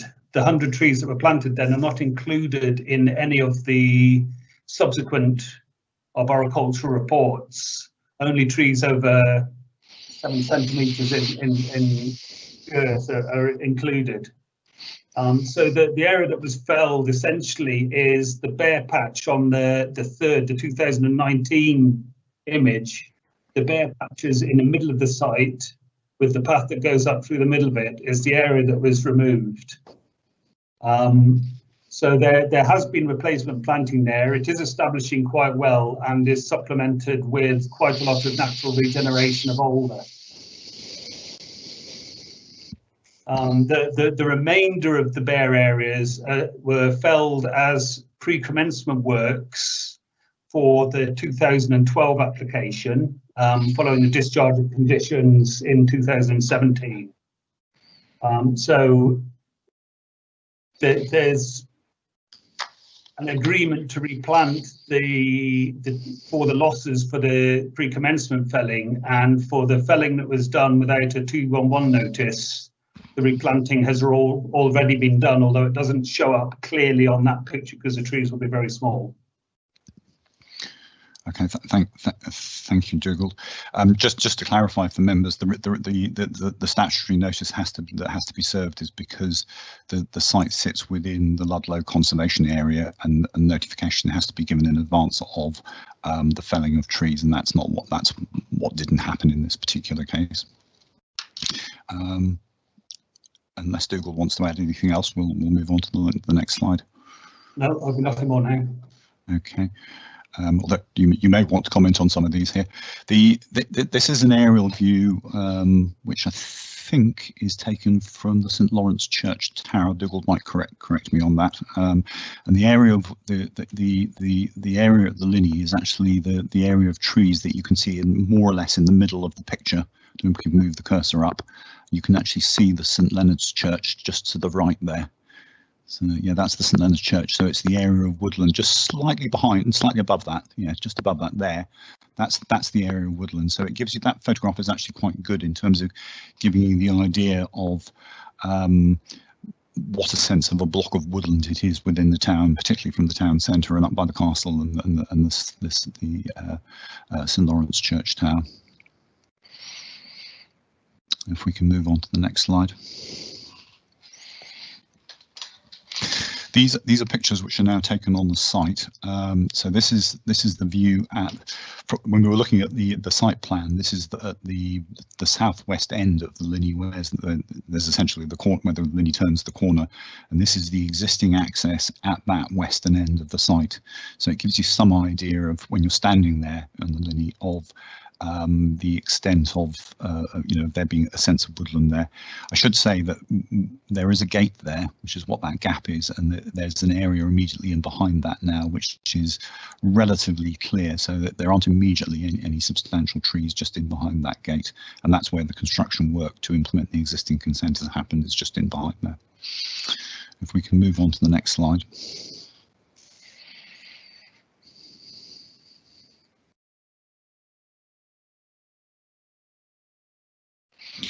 This is the view. It's more or less halfway up. This is where the pavement begins to widen out a little bit. In fact, where this photograph was taken is more or less at the entrance into the churchyard, and this is looking back down the Linney towards the southwest corner. What this photograph it shows several key things to note. Firstly, you get quite a good sense from this photograph of how narrow the Linney is, and when this is actually right on a bend, and it's the point at which oncoming vehicles it's almost the only point where oncoming vehicles can't see each other. So what tends to happen if vehicles meet here, the vehicles that are going in the direction that we're facing tend to have to pull up onto the pavement, which happens to be right where the gate is into the churchyard, in order that the vehicles coming up towards us can in fact pass. You can see the wall there on the left-hand side.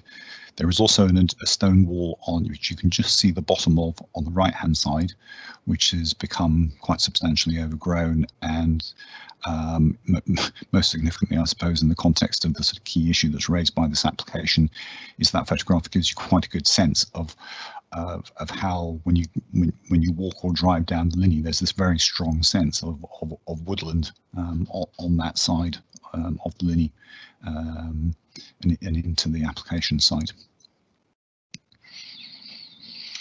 If we can move on to the next slide, please.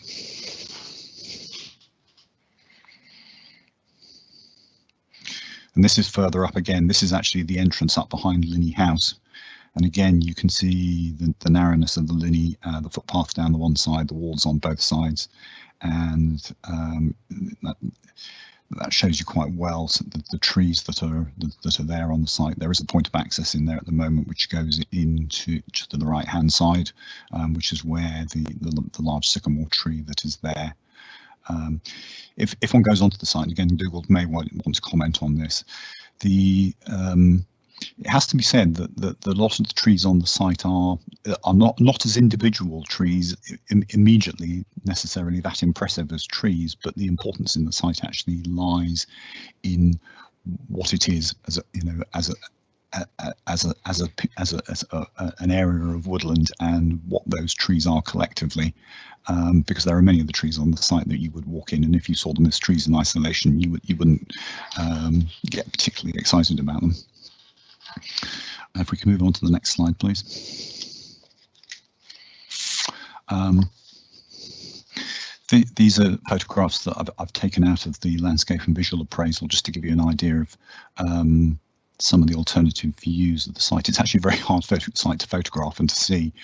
That is the view from the north. I think it's from the top end of Coronation Avenue, which just gives you, it's actually quite a good view of the site in terms of giving you the overall sense of the woodland and the maturity of the trees as you look at it from the north side. So in other words, this is taken from the opposite side of the site, from the view from the St Lawrence Church Tower. But it does give a very good sense of there being a block of woodland there. I should point out that some of the trees that you see in the foreground are not actually on the site, they're on the north side of the river. These are two, if we carry on to that view there, these are two slides which were taken, I believe, in October, and I think the top one was taken in October 2018, and the bottom one was taken in December, and it's just to give us an impression of the seasonal change once the leaves have dropped off the trees. But essentially it's the same view, but again, it gives you a fairly good idea of the sense of there being a block of woodland there. If we can move on to the next slide, please.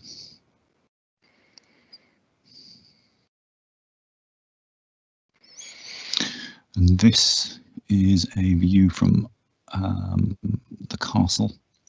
I don't think I need to say too much about that. It's just to give you again the sense of the trees and the woodland and the landscape. I'm struggling slightly to see how that's the site, but it is apparently. Oh, and that's the last image. So yes, those are the slides, Chair. So we'll end that there. Just to come back to the report itself, I won't go through the detail of the report because it's a fairly lengthy report, but hopefully taking you through the presentation, it's given you a fairly good idea of the issues on the site.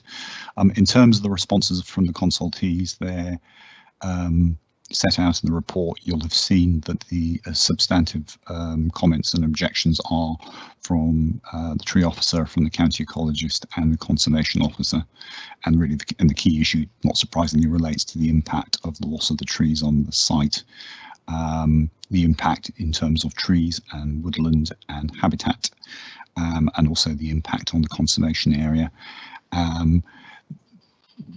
The key issue here in many ways is not necessarily about the debate about the absolute number of trees that have been lost. It's what the baseline should be against which the scheme should be assessed. And thinking about it, because this scheme is essentially an alternative scheme for the existing consented scheme, then the baseline, albeit possibly slightly theoretical, is the site as it was prior to the implementation and arguably the approval of the existing consented scheme, but taking into account the compensatory planting that was required as a result of the felling that was undertaken. And the more broad issue is then whether, in the light of the scheme that's now been submitted, whether there's an adequate level of mitigation, compensation and enhancement for that loss. And the conclusion in the report, based on the advice of the consultees, is that it's not, essentially because the level of development on the site doesn't allow for an adequate level of mitigation, compensation and enhancement. In terms of the representations, as I set out in the report, there are 15 third-party representations, 12 of which provide objections and 3 of which are neutral. The key issues are the loss of woodland traffic, highway and pedestrian safety, the impact on the character and appearance of the conservation area, loss of habitat, lack of need for the housing proposed and that the housing is not affordable, flood risk, design and material finishes, stability and the impact on geological conservation, and also that the development is contrary to policy. The key issues are, as I've set out in the report, relate to the principle of the development, impact on trees, ecology, the conservation area, and the issues that are listed in the bullet point, points on, trying to find the page number here. Let's have a look. Yeah, they're on page 92. In terms of the principle of the development, as I've set out in the report, the key issue here is that the site is outside the development boundary for Ludlow. The issue that then raises is whether or not policy MD3 from the SAMDEV then comes into play. That essentially allows for approval of sites outside development boundaries in instances where there's an issue about whether or not the housing guideline is being met for the settlement concerned. Now, in the case of Ludlow, as I've set out in the report, it has a very high level of over-provision in relation to the housing guideline figure. And I think I wouldn't be surprised if it was the highest in the county, so that there's no issue in this case that there's under provision in Ludlow in relation to the housing guideline figure, and on that basis there's no argument in principle for approval of the site on the basis of invoking MD3, and the applicant in this case doesn't seek to argue that.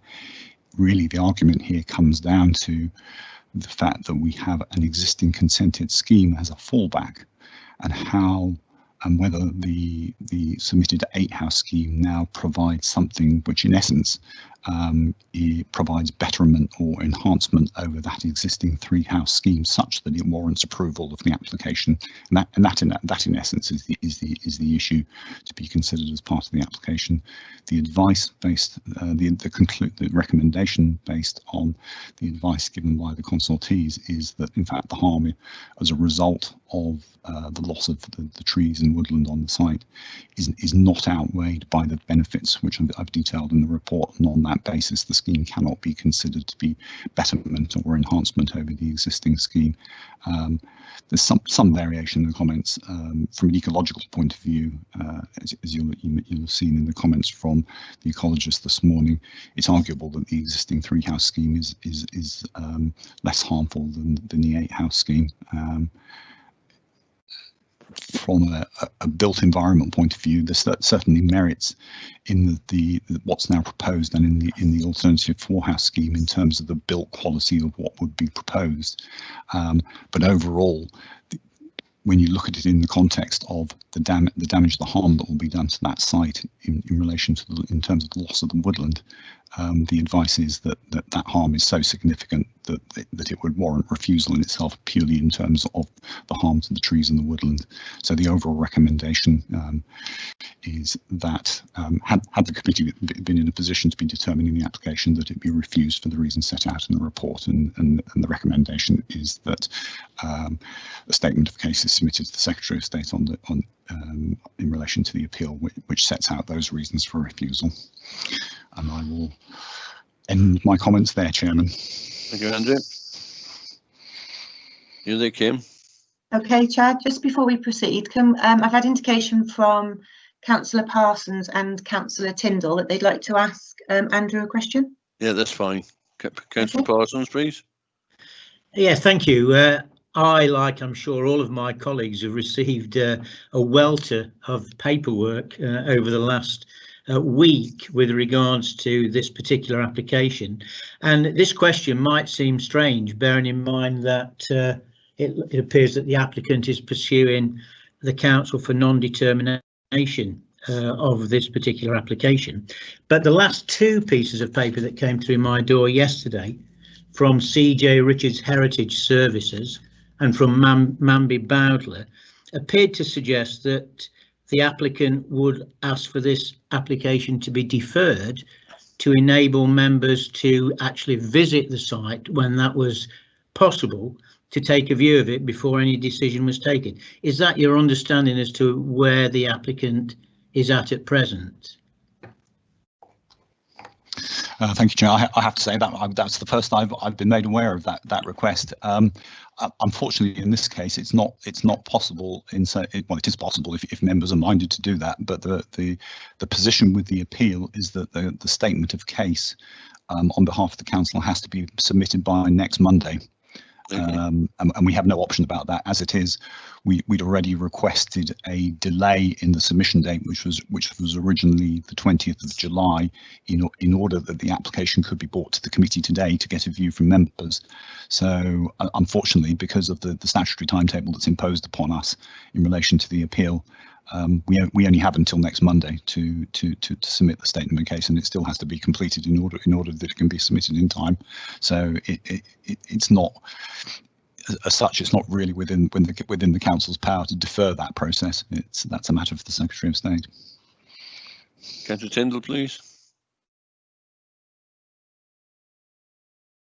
Yes, was the previous planning application for 3 or 4 houses? I got a bit confused between those two figures.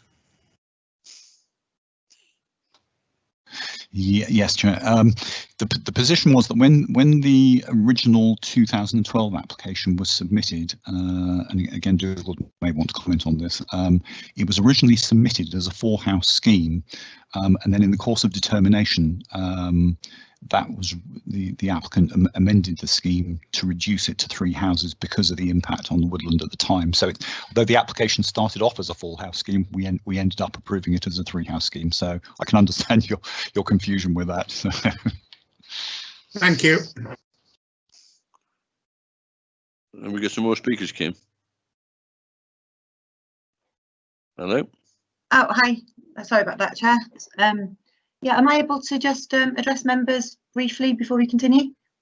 Yeah, you can do, yes. Yeah, it's just wanted to say that it's been understood by officers that members may well have received some drone footage of the application site, and due to a number of factors that the council is not aware of, including the origin, whether any necessary licensing procedures have been followed, whether any landowner consents have been obtained, etc. And due to the fact that the footage was not shared directly with officers, members are advised to disregard and give no weight to this information in forming your opinion on the proposal before you. It may well be that sometime shortly drone footage is used as part of the committee's consideration for planning applications, but this can only happen once the provenance of the information is properly known and controlled, and that we know the correct procedures have been followed. Right, okay, thank you. Have you got some public statements to read from speakers? Yes, Chair. If I take you through these now. Yes, please. The first one is from Richard Herlock, who is chairman on behalf of the Ludlow Civic Society Committee, who says, the Society addresses the committee in support of the current proposal, as is a matter of record in this matter. Despite this support, the Tree Preservation Officer has previously misrepresented the views of the LCS and chose to consider it otherwise, despite our insisting that this was not so. Personal knowledge of the site makes us aware of erroneous claims that this is some virgin paradise, when it has in fact been a dumping ground for builders' spoil and other refuse over many years. This has gradually been overgrown by straggly saplings and brambles. From a distance, the impression is of a pleasant woodland, but this is an illusion. However, the Society recognises that it has become a feature of the northern end of town, and that any development would require sensitive planning and planting, as the adjacent developments amply demonstrate. The requirement here is for low density development of high calibre, that would rule out the oft-cited cry for affordable high-density housing. The Society has consistently stood for the conservation of the many fine buildings of the town, both listed and unlisted, and been instrumental in keeping Ludlow the jewel of the county and yardstick of a perfect market town. To this end, we have the call and resources of the finest experts in the county, many of them well-known names. Having given our approval to the current scheme way back in 2019, we are astonished that this application has not been decided and fear that any alternative schemes will take years if the current state of affairs is to be the new template for planning. In the meantime, the town needs housing at all levels, builders need employment, and the county needs to recover financially in a very short order. The site has been methodically designed with every ecological and environmental box ticked, and a series of consultations with ourselves and other local parties undertaken. Are we to become a country shackled by such restrictive planning processes that growth is stifled and professionalism and sensitivity in crafting new homes ignored? We therefore ask the committee to view this application favourably. Next, I've been asked to read out Andy Boddington's statement as local member. Thank you. This has always been a challenging scheme to judge. The planning history of the site is complex, even difficult. One scheme for 3 homes has been approved. Another application for 4 homes has yet to be decided by Shropshire Council. The scheme before you for 8 homes is being appealed, which is why we are discussing it today. This is an application where committee members would have benefited from a site visit, including viewing the site from the opposite bank of the Corve. To aid the committee, I've published a drone video. Members will have received the link prior to the meeting, and members of the public can view the video on my blog.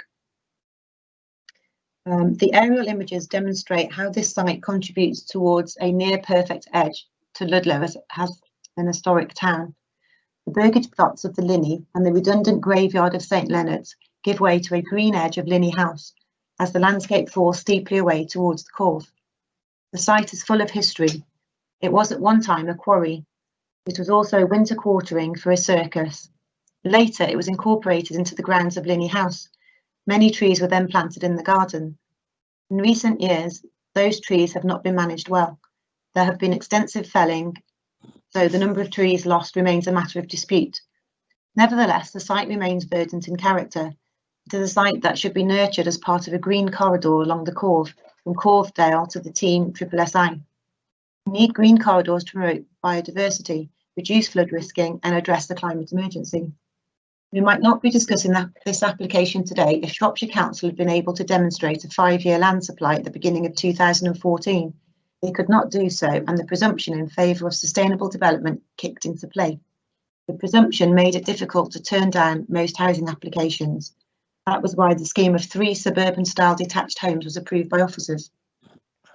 Even the developer seems not to have liked that scheme. There is no evidence that he wants to build it. To the contrary, has said it is his fallback position should permission for this scheme or the subsequent application for 4 homes not be approved. Work on the 3-home scheme has legally commenced, but only to the extent of foundations for a garage. The scheme being considered this afternoon is, in my view, well designed.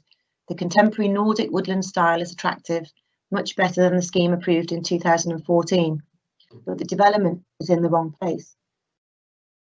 It will suburbanise an area that was a leafy garden. The site lies beyond the development boundary of Ludlow. We do not need more housing permissions in Ludlow. We have extant planning permissions for nearly 750 homes. We can meet our SAMDEV and emerging local plan quotas. Shropshire has more than an adequate land supply to meet its local plan commitments and those set out under the government standard method. I commend the officer's recommendations to the committee and hope you will support them. And next, Chair, I've got a statement from Mark Turner on behalf of the applicants. Okay, yep.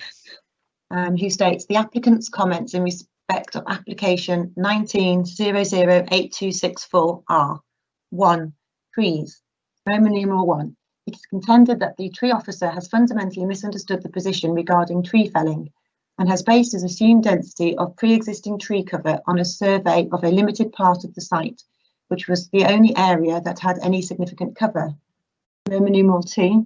The council agreed in 2015 that 15 to 20 trees were removed without consent.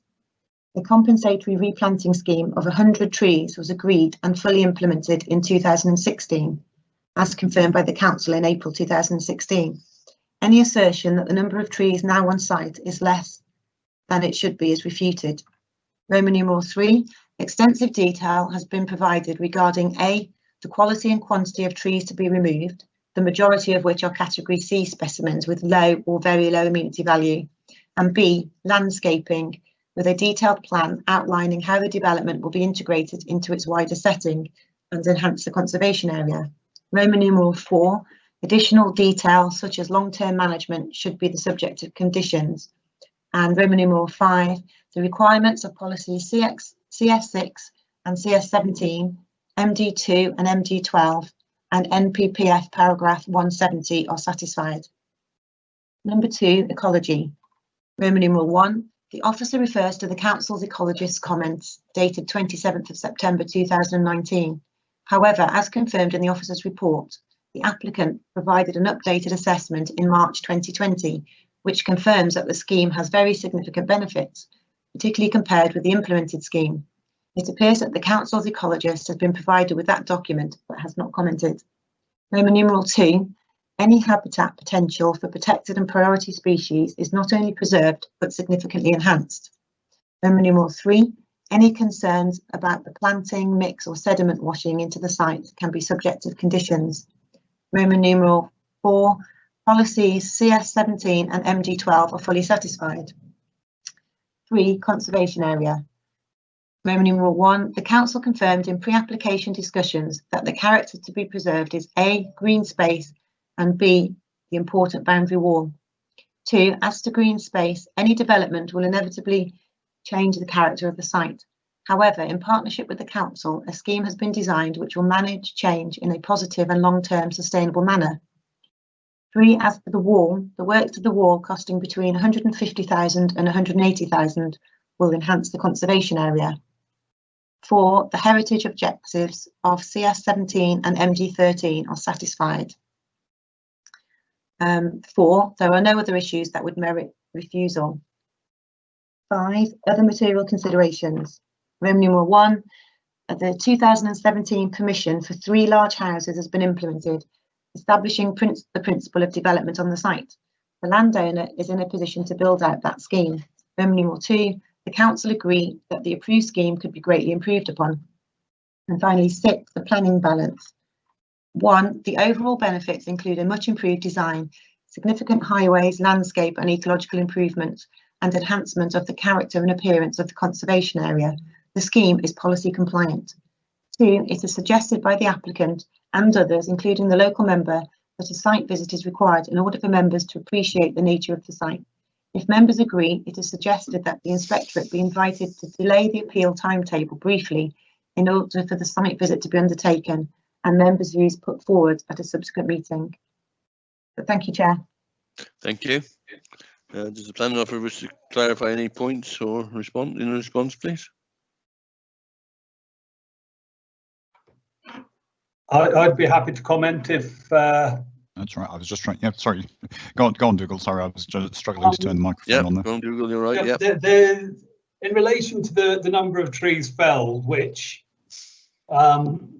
initially was the subject of a study for a potential following up of a breach of a 211 notice, a rigorous assessment was done of the site, where we concluded that 157 trees approximately had been felled. The applicant hasn't indicated how they've drawn the conclusion. They say they have a document that says that only 15 to 20 trees were felled. I believe this refers to the tree replacement guidance and notice that we discussed with them at that time, where we listed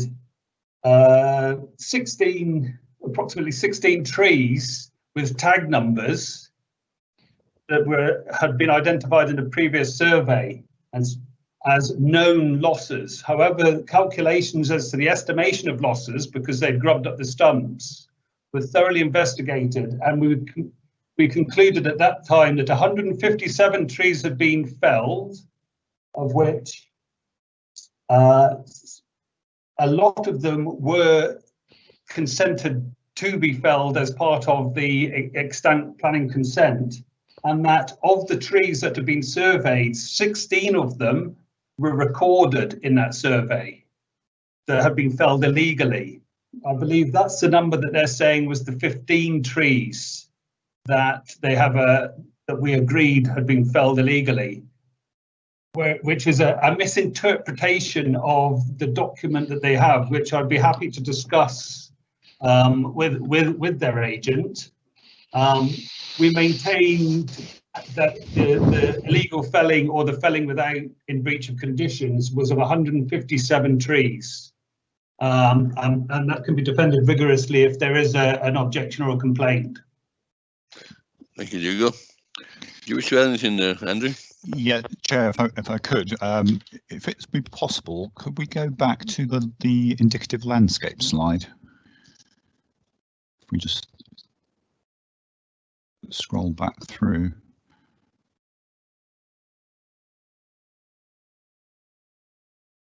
Can't remember where it was now. If we go, yes, that one, that's the one. Yes, I thought I'd just bring you back to this one, Chair, partly because it does arise from the comments from the applicant's agent.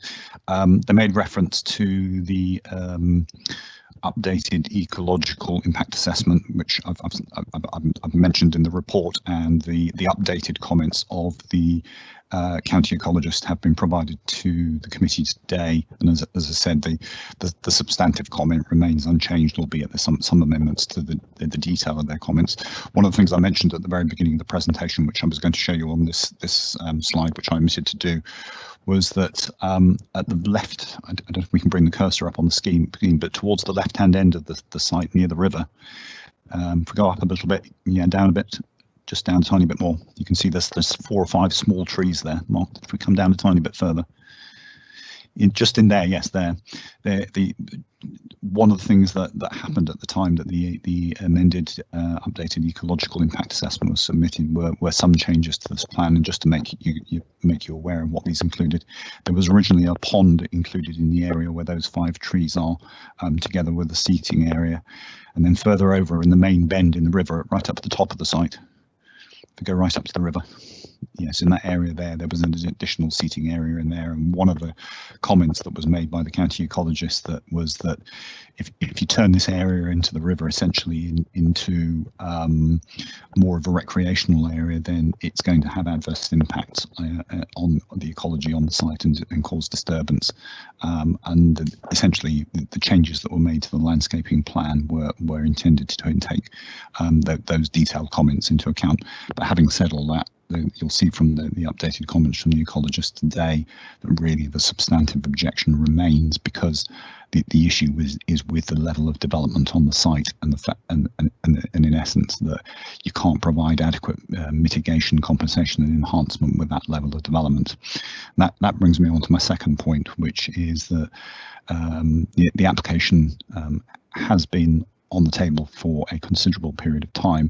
I'm afraid that reflects the complexity of the issues and the extent of the discussions and the consultations that have been undertaken on the application. It did lead us to a point towards the end of last year where we wrote back to the applicant and said that at that point the officer view was that this scheme was not likely to be acceptable.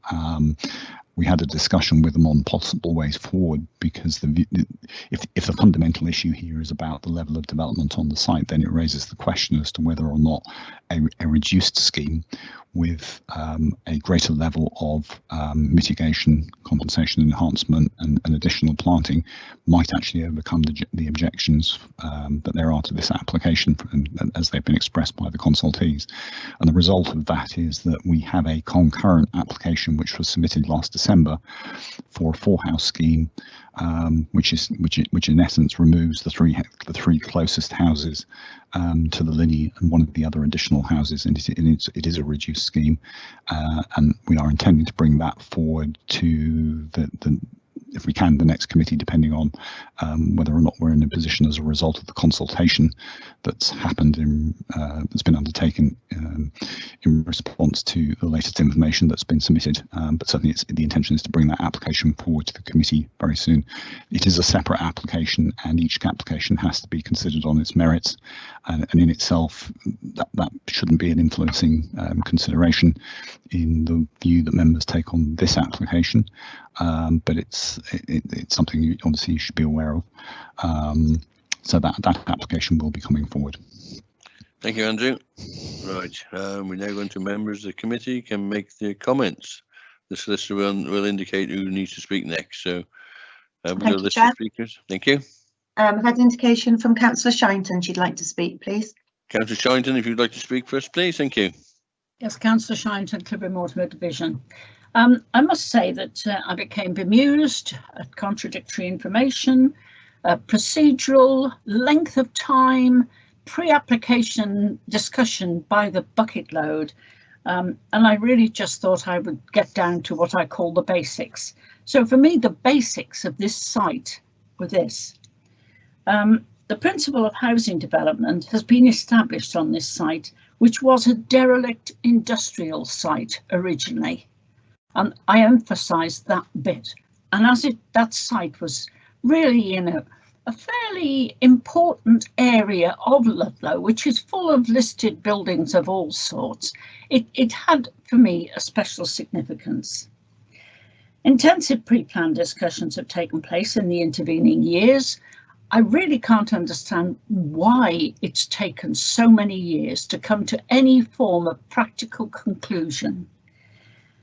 When there was some site clearance done, for me, I would imagine that there would be an enormous amount of self-set scrubby trees and brambles on this site, and I wouldn't have described it as woodland. When you talk about woodland, I have completely different connotations on what's meant by woodland, and I would have thought that this was just a scrubby mess, which had been used as a dumping ground for all sorts of rubbish, and the seedlings of whatever had grown through them. You mentioned at the top of, you still got the indicative landscape plan on the screen, and if you look at the white bit on the extreme right, at the bottom of it, you said that there was an existing sycamore and ash which you wish to retain. I question the retention of the ash, bearing in mind how widely spread ash dieback is in this county at the moment. Yes, whatever is built here, whether it's 4 or 8, and I thought actually the 8 one was an attractive layout with planting there which would enhance both the River Corve and the outlook looking at Ludlow from the opposite bank and its proximity to Castle, St Leonard's, etc, etc. And I would be looking for a landscape plan with appropriate trees planted, whether it's 4 or whether it's 8, appropriate trees planted next to the dwellings themselves, because so often we get inappropriate half-cock planting going on, which in 10 years, 12 years time will have to be felled because the roots are going under the dwellings, etc, etc. The proposed restoration of the Linney boundary wall to be incorporated in the development proposals by the developer, bearing the cost of, I would have thought that that was a major plus for future years. That's a long wall, that's expensive and quite difficult, I would have thought, to execute. I think we need for here is proven developers that have got a track record already on sensitive sites within what I call the grade listed type of Ludlow ethos. And I do urge, I'm not for refusal of this, actually. I'm not going to agree with the recommendation by the officer that we should indicate refusal. I shall not be voting for that because I think it's time this site was dealt with and we stopped prevaricating with a bit of this and a bit of that, and we actually made a decision. Goodness only knows there's been enough opportunities and enough rather contradictory offers put forward. Thank you, Chair. Thank you. Next speaker, please. Thank you, Chair. Next, Councillor Turner. David Turner. Councillor Turner, please. Thank you, Chair. David Turner, Much Wenlock. I commend Councillor Shinton because she's largely covered points I was going to do myself, and a fair bit more. The wall, quite rightly, which skirts the Linney, needs attention, and figure of 150 to 180,000 pounds has been mentioned. That's purely out of profit. I think that the extant consent for the 3 houses are, I think that the designs are undistinguished, possibly inappropriate for the location. I agree to an extent in that respect with Councillor Andrew Boddington. There's a great opportunity for enhancement and betterment here, and we're in a situation where there's polarised positions between the applicant and the council. An enormous amount of public resources has been expended on this, and an enormous amount of private finance, presumably, has also been expended. I think that as I say, the approved scheme for 3, I think, is inappropriate. Whether we need 4, 6 or 8, I don't know, but I agree with Councillor Shinton on the basis of let's get on with it, and certainly I'm looking at the indicative landscaping plan and heard a good deal. I'm certainly not wedded to the officer recommendation at this stage, but I'll be happy to listen to my colleagues. Thank you, Chair. Thank you. Okay, Chair. Next indication is from Richard Huff, Councillor Huffer. Councillor Huffer, please. Would you like to speak next? Thank you. Thank you, Chair. Well, we've had 2 councillors speak, and basically they both said pretty much a lot of what I wanted to say. I did take up Colin Richards's offer and had a site visit on Sunday, and there's so much conflict here. I would have to say that the drone pictures that the local member sent, I think they were meant to be helpful, but I think they were quite honestly misleading, because you were looking only at part of the site and only through the top of the canopy. What I saw on my site visit was very much, as Councillor Shinton has described, as a lot of self-seeded scrubland. Now, it's often been referred to by officers as damage. I'm just entering into an environmental scheme myself, and I'm being encouraged to heavily coppice out timber of low value, of little merit, to give great opportunity for for growth of native species, for the future. Whatever we think about trees, native breeds, they're slow growing. We're planting, we're growing for future generations, and potentially with this revised scheme, we could have enhancement here. I just think Councillor Shine is absolutely right. My main concern is the access into the Linney. When I was there on Sunday, the amount of cars and walkers that had to stop, jumping all sides of the road. This new scheme would put enough finance forward to make significant improvements for everybody.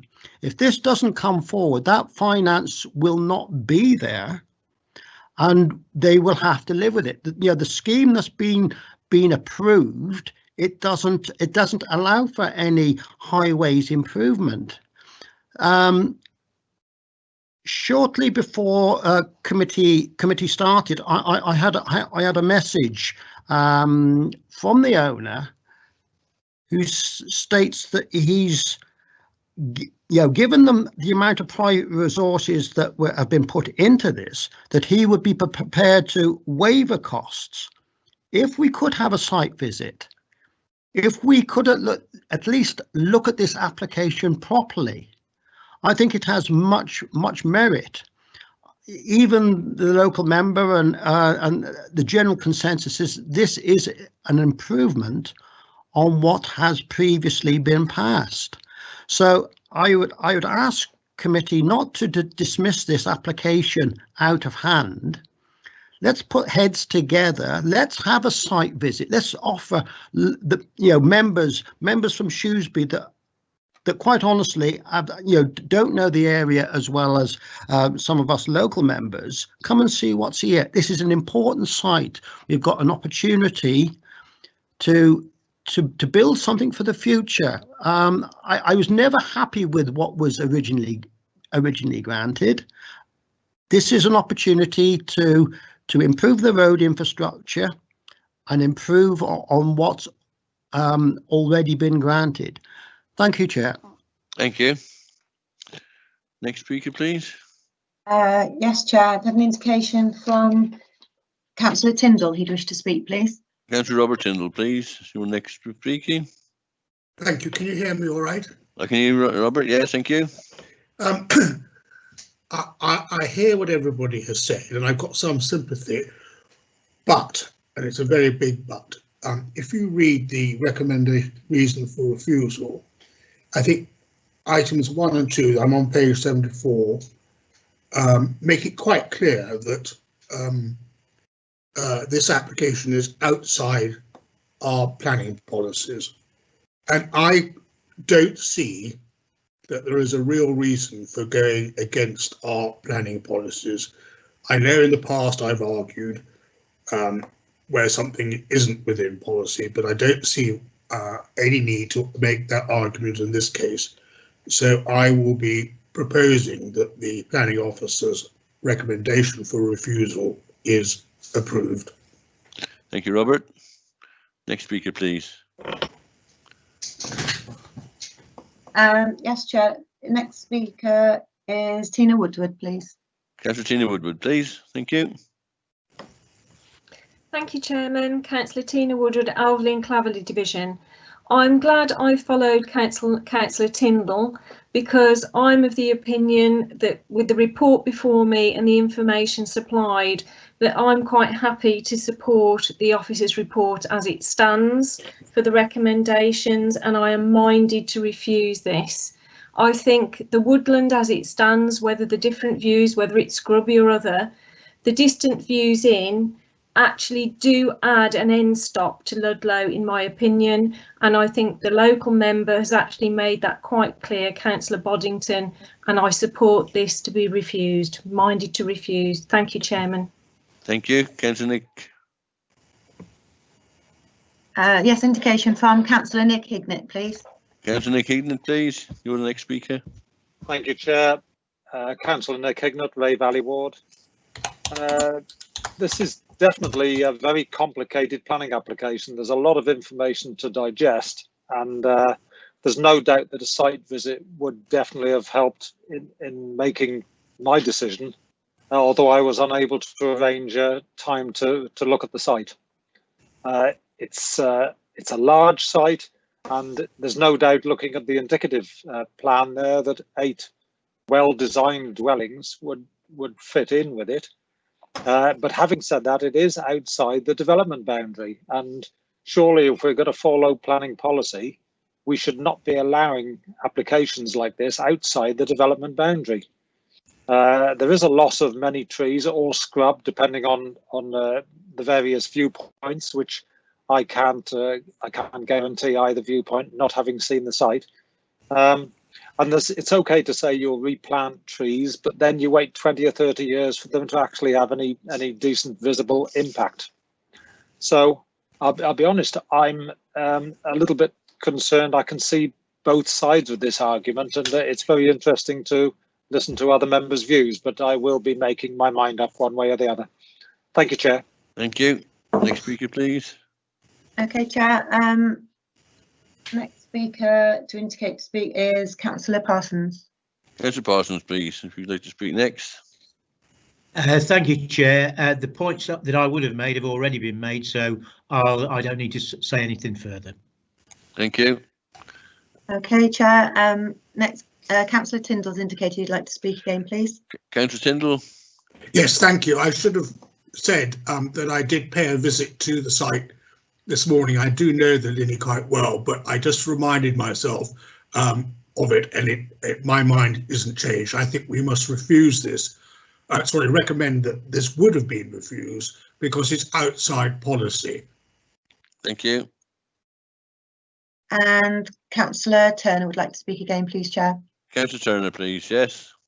Thank you, Chair. David Turner. I recognise the point that recognise and respect the point that Councillor Tyndall and Councillor Hignett made about this being outside the development boundary, but of course it has already got consent for 3 houses because in 2014, when we didn't have a 5-year land supply, this was approved under the NPPF. So the fallback is 3 houses in any case, and I think I get the sense that the committee don't particularly like the 3-house scheme. Whether they like the 8-house scheme is a different matter altogether. But you know, the fallback is 3 houses. Could I just make a comment, or? Hello? Yes, Chair.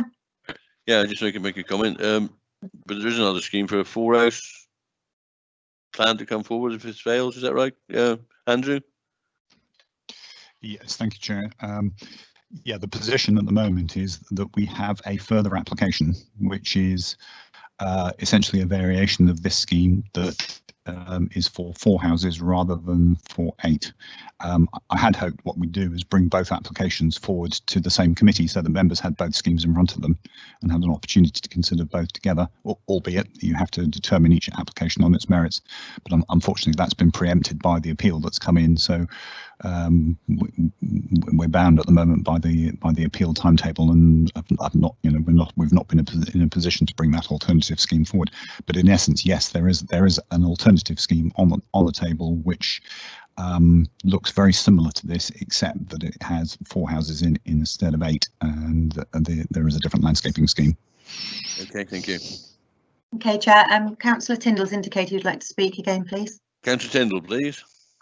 Yes, thank you, Chairman. I don't want to carry this on for much longer, but I understand what Councillor David Turner means, is that we got an extant planning consent for 3, but that was in the days, I think I'm correct, where there was a pretty good free-for-all getting houses built. Now that we have satisfied the 5-year housing land supply, then I don't think we should be in the business of approving a plan for 8 more dwellings on this site. Okay. Okay, Chair, and Councillor Huffer would like to speak, please. Councillor Huffer, please. Thank you, Chair. I hear what's being said. I can't help but feel that this site needs a site visit. I honestly believe that there is some consensus with the owner. There is a way forward, but to do this, we need a deferral. And I think if he's prepared to, although it's going to appeal to waive a cost with his approval, he will allow this to be deferred, to allow this application to be looked at properly and get the best possible development for this site, whichever way it is, whether it's the new 4-house proposal that is waiting to come forward. There is a way forward. It just needs a little bit more work by officers to achieve this. This is an important site for Ludlow. Let's get it right. Let's get the improvements made to the road infrastructure for generations to come. Thank you, Chair. And if I could just come back, was the 3 houses under a different applicant? It wasn't this applicant that applied for the 3 houses? That's correct, Chair. Yeah, it was the previous owner that submitted the original scheme. And then this person bought the scheme and didn't like the 3 houses that were there. That's correct. Yes. Yes, that's correct. Okay, Chair, Right. send indication from Simon Harris, who would like to speak, please. Yes, yeah, Simon, go I've ahead. been listening to all this with great interest. Yeah, I mean, I know Ludlow quite well and the area, and the committee seems to be too split on this. Usually we'll do things with at least some sort of agreement, but there's too much in not agreement. I'm not happy about the trees being felled, although some of the people say that it's scrub trees. There's too much wrong. I think that we should defer this and go and have a site visit and bring this back to committee. So I'm proposing the deferral. Thank you. Thank you. Okay, Chair, and Councillor Woodward has asked to speak. Councillor Woodward, please, you'd like to come back in here? Thank you, Chairman. Councillor Woodward, Alvin Claverley Division.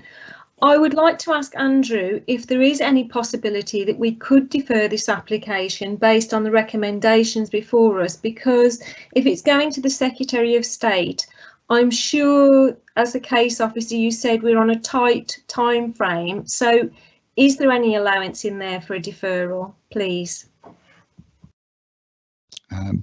Yes, Chair. I'm thinking on my feet here a bit, and Richard or Tim may have a view on this as well.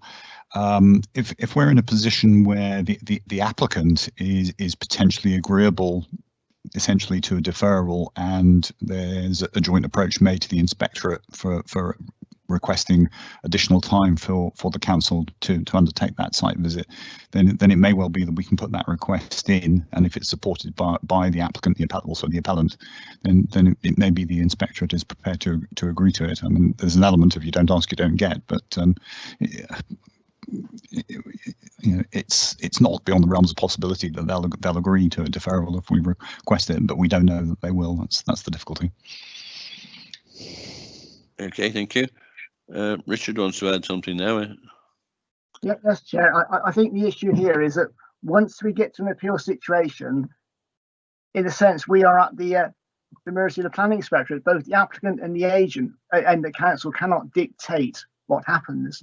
The difficulty we got is that the council corporately has not got a decision yet as to when it's going to resume official site visits by the planning committee. That could be, you know, many weeks away, and therefore I think there is a great uncertainty as to the planning inspectorate will not just let things lie in abeyance. If we had some more definite knowledge as to when we might be able to resume site visits, then I think we could do so. But at the moment, I think we have to work on the assumption that we got this deadline. If the inspectorate turn around and say, well, sorry, no, we're not giving you a further extension, that leaves us then still in a difficult position as to what we advise the inspectorate on this appeal, given their current extended deadline they've given us of next Monday. So obviously we will have another scheme coming before committee for the 4 dwellings, but I think we are going into serious grounds of uncertainty by thinking that we can just defer this application. And I think at the end of the day, you know, we would probably then lose any influence at all over what may or may not happen on the appeal. Thank you for that, Richard. So, Kim, would you like to come back in here and with some advice, or? Yeah, well, I'd agree really with what Richard and Andrew said, Chair. Obviously, it's a matter that's gone to appeal now. So whilst it would be possible maybe for the applicant and the council to put in a request for more time for site visit, as Richard quite rightly said, at the moment we're not carrying out site visits and the inspector can't delay it indefinitely.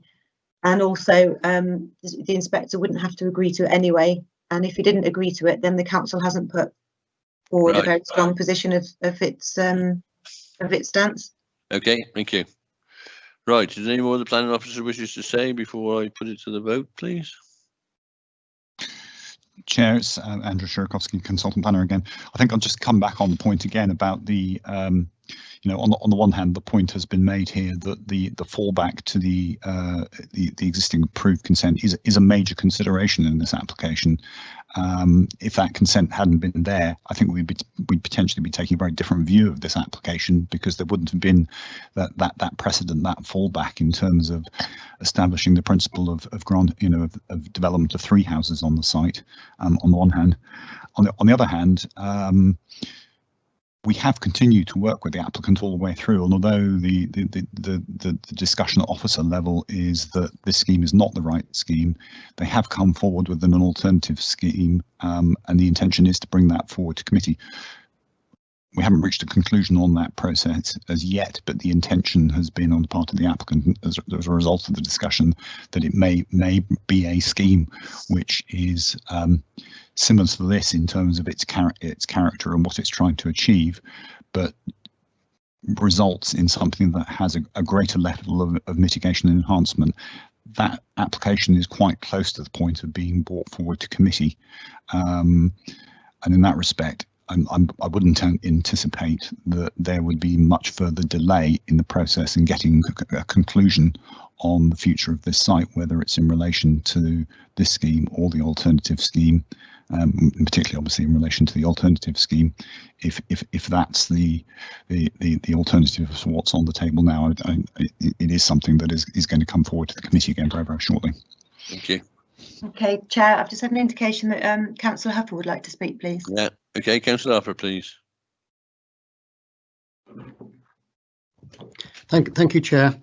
I stand by my original proposal, having just heard what Andrew's just said. I'm happy. I'm happy having had a message from the owner of the site who's indicated. I appreciate this is a message to me personally and not to the rest of the committee, who's indicated that he's prepared to waive a cost. He's happy for a deferral. So on that basis, I'm happy to propose that we do defer this, unless Councillor Harris wants to propose it, and in which case I'm happy to second him. Because if time is against the essence for next Monday, and the applicant hasn't made a deferral notice to the council, are we in our legal right to defer it? Can you answer that, Kim? Well, it would. Thank you, Chair. It would only be that we would try and attempt with the applicant as part of the appeal process, but as Andrew said, to delay the appeal process in order to carry out that site visit. But as far as I'm aware, I mean, I don't know what the appeal process as it stands is waiting for the council's position in response. So if it's not agreed by the inspector to defer the matter any further for us to carry out a site visit, then, as we stated earlier, the council's position isn't very strong because it hasn't let the inspector know where it's coming from. All we're saying is that we need to defer for a site visit. Yeah. So it's, I wouldn't say it's advisable at this stage. No.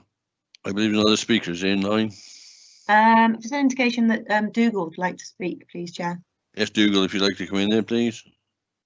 Hi, yeah, I'd just like to comment as a chartered forester who's spent a lot of time managing woodlands just like this one. The term scrub is often used by developers to define woodland that they don't want. But if you talk to ecologists, Natural England, or anyone who knows about emergent woodland rather than scrub, the value of such sites is their potential and future. And this woodland had a mixture of both emergent woodland, mature woodland, self-set trees. The amount of self-set trees there show that they can thrive and do very well. And it was the core area of this that makes the site so important. Now, a smaller scheme allows for a core area of woodland that can go through all the cycles necessary of growth, death, re-emergence without being a problem to the housing of a smaller development. The scale of this development means that they become essentially two linear features. The one alongside the Linney won't, as a tree officer, will not be allowed to develop to full maturity because it's right in the faces of the houses that are there, sorry, of Linney Lane. And on the northern side, the there's actually an embankment there, and most of the new planting is along the embankment. It's going to be right up against the houses. Again, these are going to be problematic trees. Core area is an essential part of a conservation woodland, and to say it's scrub and of no value is to completely go against the advice of Natural England and the value of scrub as it develops into woodland. At the moment, there's a large push in this country for rewilding. Now, rewilding is precisely a process of scrubbing up and then developing into woodland, through which natural processes act through various tiers of development. I take great exception to the concept that scrub has no value. It is emergent woodland. There was woodland there, and what we're hoping to do is to negotiate enough ground for woodland to not just be planted, but to survive into the future. That's me. Thank you, Dougal. Okay, Chair, just an indication that Robert Tyndall would like to speak, please. Councillor Robert Tyndall. Yes, thank you, Chairman. I think it's a pity that the next application, which is for 4 houses, we sort of know about it because it's putting us slightly on the horns of a dilemma here. But I still feel that 8 houses is too many, and it's not within policy. I mean, I do look forward to seeing the 4-house development, and I have to say, from an architectural point of view, I hope they are of the design that we have seen with this application, rather than the one for 3 houses, which were mock, lost expression, arts and crafts movement. Whereas I think these Scandinavian style houses look good, but not 8 of them. Thank you. Thank you. Okay, Chair, and I've also had a further indication that Councillor Huffer would like to speak, please. Okay, Councillor Huffer, I'm conscious of time, so I think Councillor Huffer, if we can have your comments, Right, please. I'll keep it brief. I've just picked up some paperwork from FBC Manby Bowdler solicitors acting on behalf of the agent, where he states in the last paragraph, it is suggested by the applicant and others, including the local member, that a site visit is required in order for members to appreciate the nature of the site. If members agree, it is suggested that the inspectorate be invited to delay the appeal timetable briefly in order that a site visit be undertaken and members' views put forward to a subsequent meeting. That has come from Manby Bowdler acting on behalf of the owner. Surely that does carry some weight, and surely that should be a basis for a brief delay with which to get this correct. Yes, you come back there, Richard. Fortune. Yes, Chair, Richard Fortune, Principal Planner. The difficulty is that we are still stuck with a situation where the council has to make a corporate decision what it is going to do about site visits. I cannot assume it's just going to be a brief delay, and literally in 3 or 4 weeks we'll be back doing them.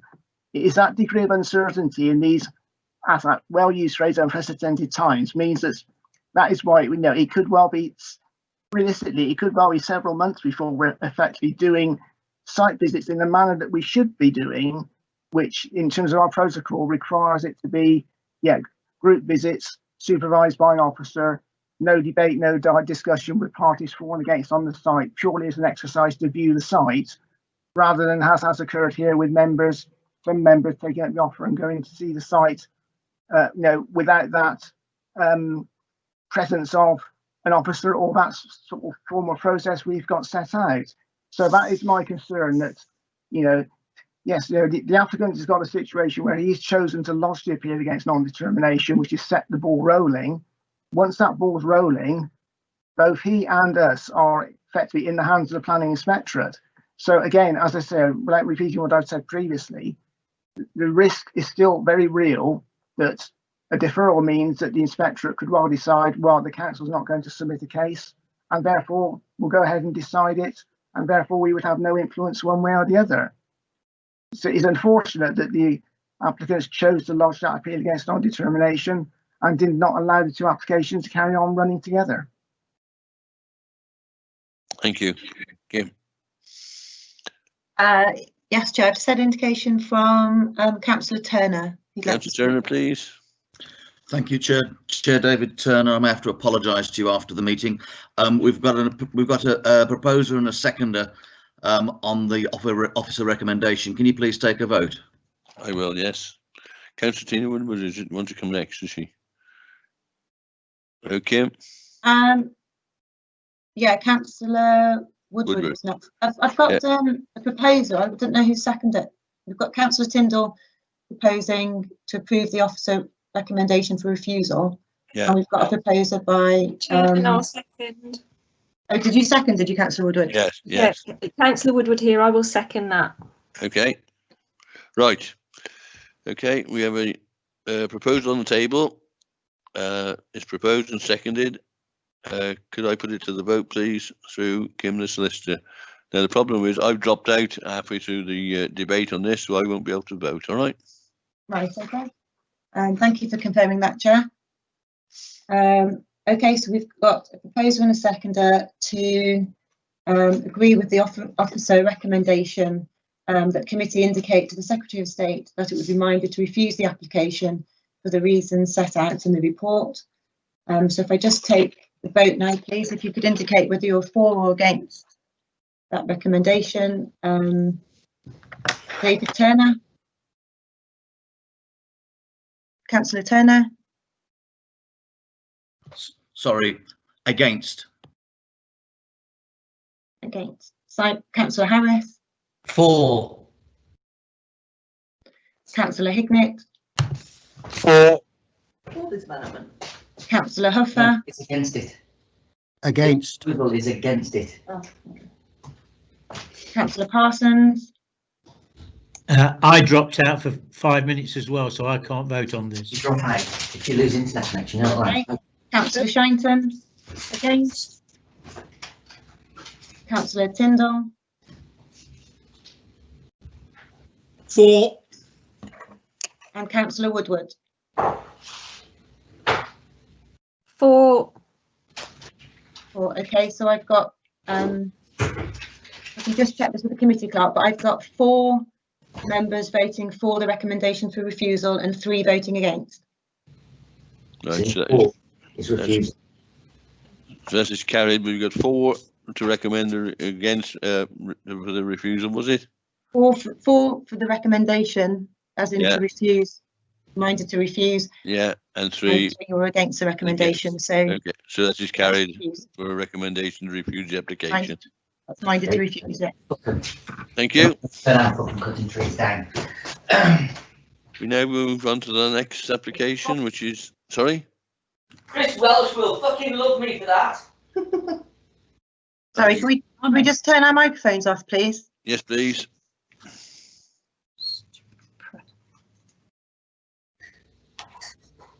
Councillor Harris, can you turn your microphone off, please?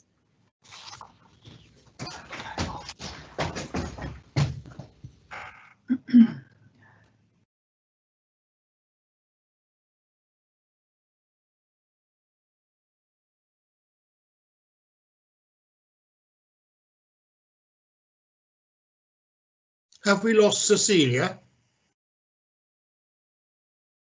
She declared an interest, didn't she? Oh, yes, of course she did. Sorry.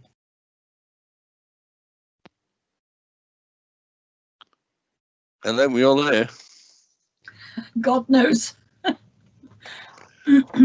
Right, we come on to item number 8. Can the planning officer present the application, please? Richard? Yes, thank you, Chair. It's Richard Forty, Principal Planner. This application is a proposal for a holiday let at Old Netley Hall Farm, Dorrington.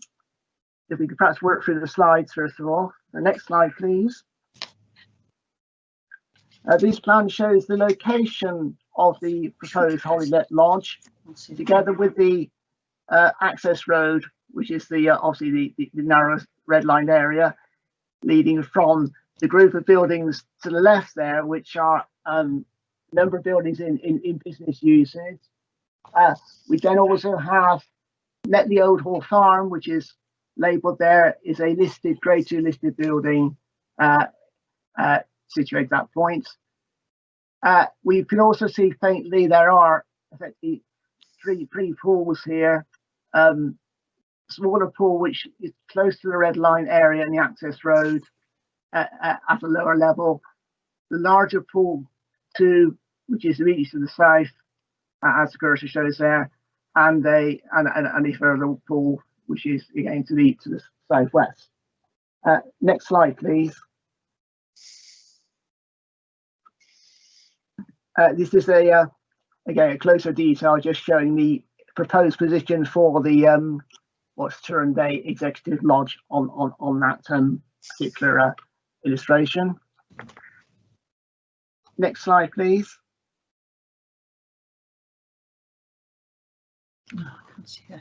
Again, a site plan which is really again showing its relationship of the proposed building. Immediately to the left is the smaller lower pool, lower level, and then to the effectively to the southwest, shall we say, the south area there is the larger pool over which is intended there will be views from this particular lodge out across that area. If we can perhaps move on to the next slide. Floor plan wise, this, as I say, with the site arrangement, there's effectively the lower level is intended to be an area that provides this garage and associated facilities, and then the upper level would be the area providing the accommodation, which is set out in the report in terms of the number of ensuite bedrooms, communal dining, and living areas. Next slide, please. This is showing the elevational treatments. The lower view at the bottom of the screen, that shows the situation with the lower level entrance into the garage area and other facilities, and then the primary living holiday accommodation at the upper level, and then immediately to the right of that image is again the level of where it looks out onto that larger pool. These elevations again show the intended treatment in terms of the combination of brickwork render and board into the walls and the steel seam sheet roofs and the chimney feature. Then perhaps move to the next slide, please. This will show the context. The proposed building would be in the bottom right-hand corner of that photograph, where we see that small gap in the trees. You're able to see just above that. You can just about see the lower pool, just in that area there. There's the larger pool, which we can see is the predominant feature in the photograph. The white structure that we can see beyond the pool areas, that is an existing marquee that's used as the wedding venue and is part of the business enterprise which this holiday lodge be associated with.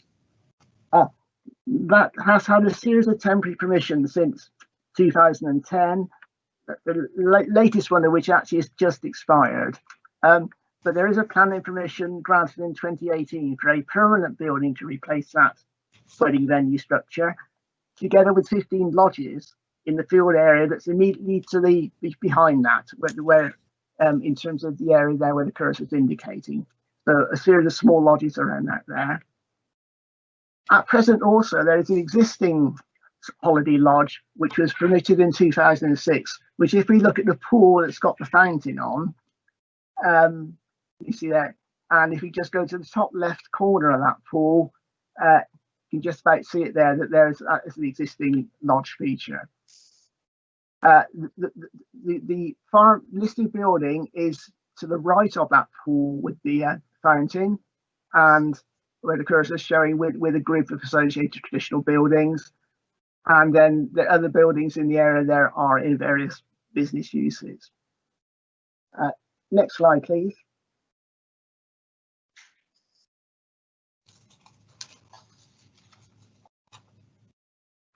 This is a view from essentially the approach road up to the proposed lodge. So this is the smaller lower pool there, and the actual lodge would be essentially where we see the conifer screen in that vicinity there, with the pool, the larger pool B as it's called, being the one that's we can see the banking to that on the sort of the right hand side of the photo. Next view, please. This again is giving the context between the lower pool and the banking into the higher level pool, and essentially it's looking down towards the farmhouse area, and effectively we would be at sort of the garage level of the building standing in that point. Next view, please. This then takes us to the larger pool, and effectively what will be the sort of the floor level of the living holiday accommodation in the building. And then that's obviously this shows its positioning in the building, and then we can see the listed farmhouse across the pool area there. Next photo, please. That's the existing lodge, which was granted in 2006, which is used for holiday purposes. And next one, please. That is the listed farmhouse. And then final photograph, please. Again, this is just an image of the associated buildings, so showing various business type uses at that location. So the situation is we have an application that says for a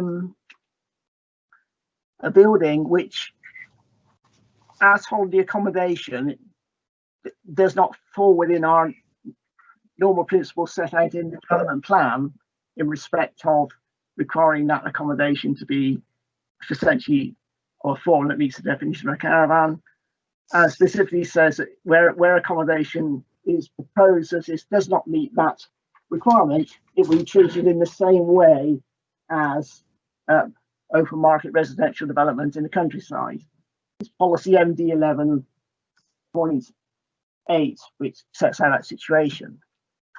The applicants have been putting forward a case that this would to meet a specific identified way of expanding their business to provide effectively some high-end holiday accommodation, and as the report says, there's it's envisaging having effectively celebrity chefs and providing sort of cookery events for them as part and parcel of it, and they submitted a business plan that sets out how they see that need and how it could be met.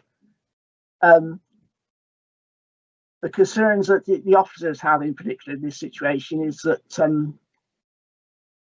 where we have a scheme that's for a form of holiday accommodation that's contrary to our development plan principles, are there any sufficient material considerations to adopt a different approach?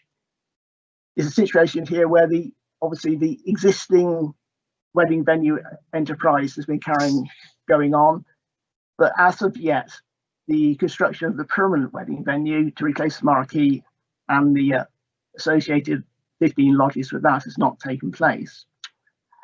So we have concerns over both the situation in terms of it's being demonstrated this is essentially needed as part of an established and viable enterprise, and that this, there is an essential requirement for this accommodation, which has some relationship to the existing business, but essentially could be also seen as a new venture. And then it really relates to the actual issue with the impact of the building. If we can go back in the slides, please, to perhaps your first photograph of the overall view, please, Tim.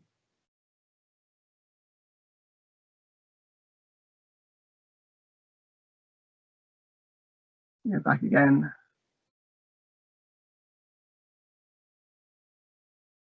Hang on, a bit too short. Back forward again, please.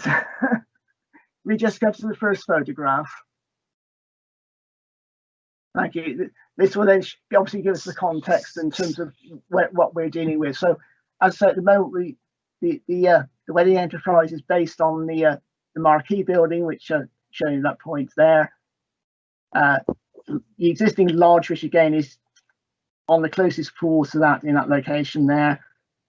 The holiday lodges were need to be built essentially, as I say, would be to the in the area to the where that cursor is pointing now in terms of that area of the site. And then we're talking about a separate building here in this bottom corner. So it's an issue there as to the appropriateness of that built form in the area, the fact that it isn't meeting our normal requirements for holiday accommodation, which essentially tries to ensure they are sort of essentially low key in their impact. Because here we will have quite a substantial building, which would once there will be there, shall we say, regardless of what future uses it may have. In terms of issues of landscape impact, it's one of these situations where there are various reports submitted with the application, and given the nature of it, it's considered that yes, it isn't going to have a significant impact, particularly if the trees stay, but that clearly is not a guarantee to that. So whilst there may not be any wider sort of harm, as it were, there is still a general requirement in the planning policy to try and achieve some enhancement in CS5 in particular. The point that's been looked at by the officer here is it does stipulate that where developments in the countryside, it should be on the site is maintaining and enhance the countryside vitality and character. So it's just a question mark over whether we would be getting that degree of enhancement by the building in the proposed location. So in looking at these issues and weighing up the cases being put forward by the applicants, and I believe that there will be a statement that they are submitted which will be read to the committee. The officers are not convinced that there are sufficient grounds to justify departure from our normal tourism policies in this particular case. Thank you, Richard. Thank you. We got, is it Kim there? Yes, Chair. Just had indication from Councillor Harris that he's left the meeting as of 5 PM today because he's got other commitments. Okay. And also, Councillor Tyndall would like to ask Richard a question, please. Councillor Tyndall, please, if you want to ask your question, go ahead. I've got slightly lost. I think you said that there is already a holiday cottage. Did you, Richard? I wasn't quite sure. Yes, there is. There's Richard Porter here. Yes, in terms of that's an existing lodge, which on the view we got shown here, we see the lake with the fountain. It is in that top corner. If we just click through the photographs, please. We did have a shot of that existing building. Oh, good. I'm glad they're here. Yes. Good. Having moved all this stuff out. Okay. No, I didn't tell you. I was figuratively speaking. I said I'm in a meeting. I thought it was somebody trying to get me to invest in a bank in Nigeria. That is the existing. No. Can I just ask members to switch their speakers off, please? Sorry, and that did receive permission, did it, Richard?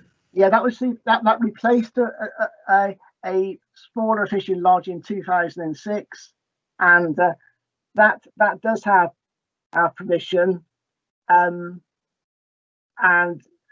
interestingly, it's also a site where I think there's also a helicopter pad that people can use to call into the site as well. That's in the planning history.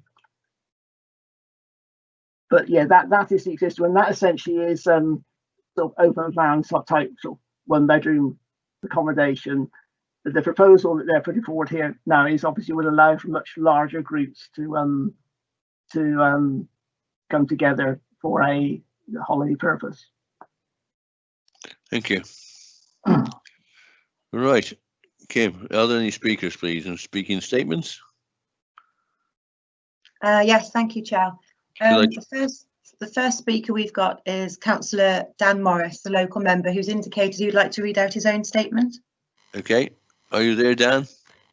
Yes, hi David, I'm here. Can you hear me? Yeah, if you'd like to go ahead and read your statement, please, you'd be very welcome. Chairman and committee members, I'm speaking today to give my firm support for this planning application.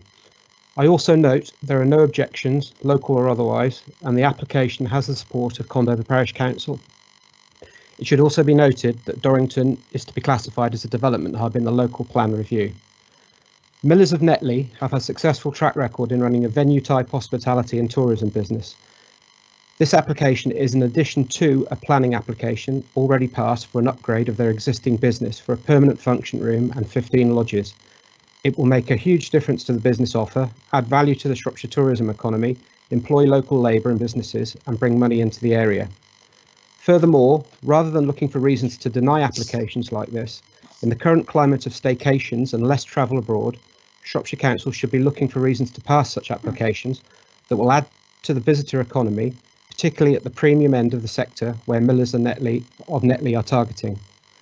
For any policy difficulties identified in the reasons for a recommendation for refusal, the policies I believe also allow sufficient breadth for reasons to support such an application, and I would urge the committee to add weight I believe exists within policy to approve this application. It is part of an application already approved. It is not an individual application, and it is not a backdoor to build a new residential house. Indeed, if that is a concern, then I'm sure there are checks and balances available that could mitigate those concerns. The planning department asks why other buildings cannot be used. The reasoning is that they are not in the applicant's gift to use.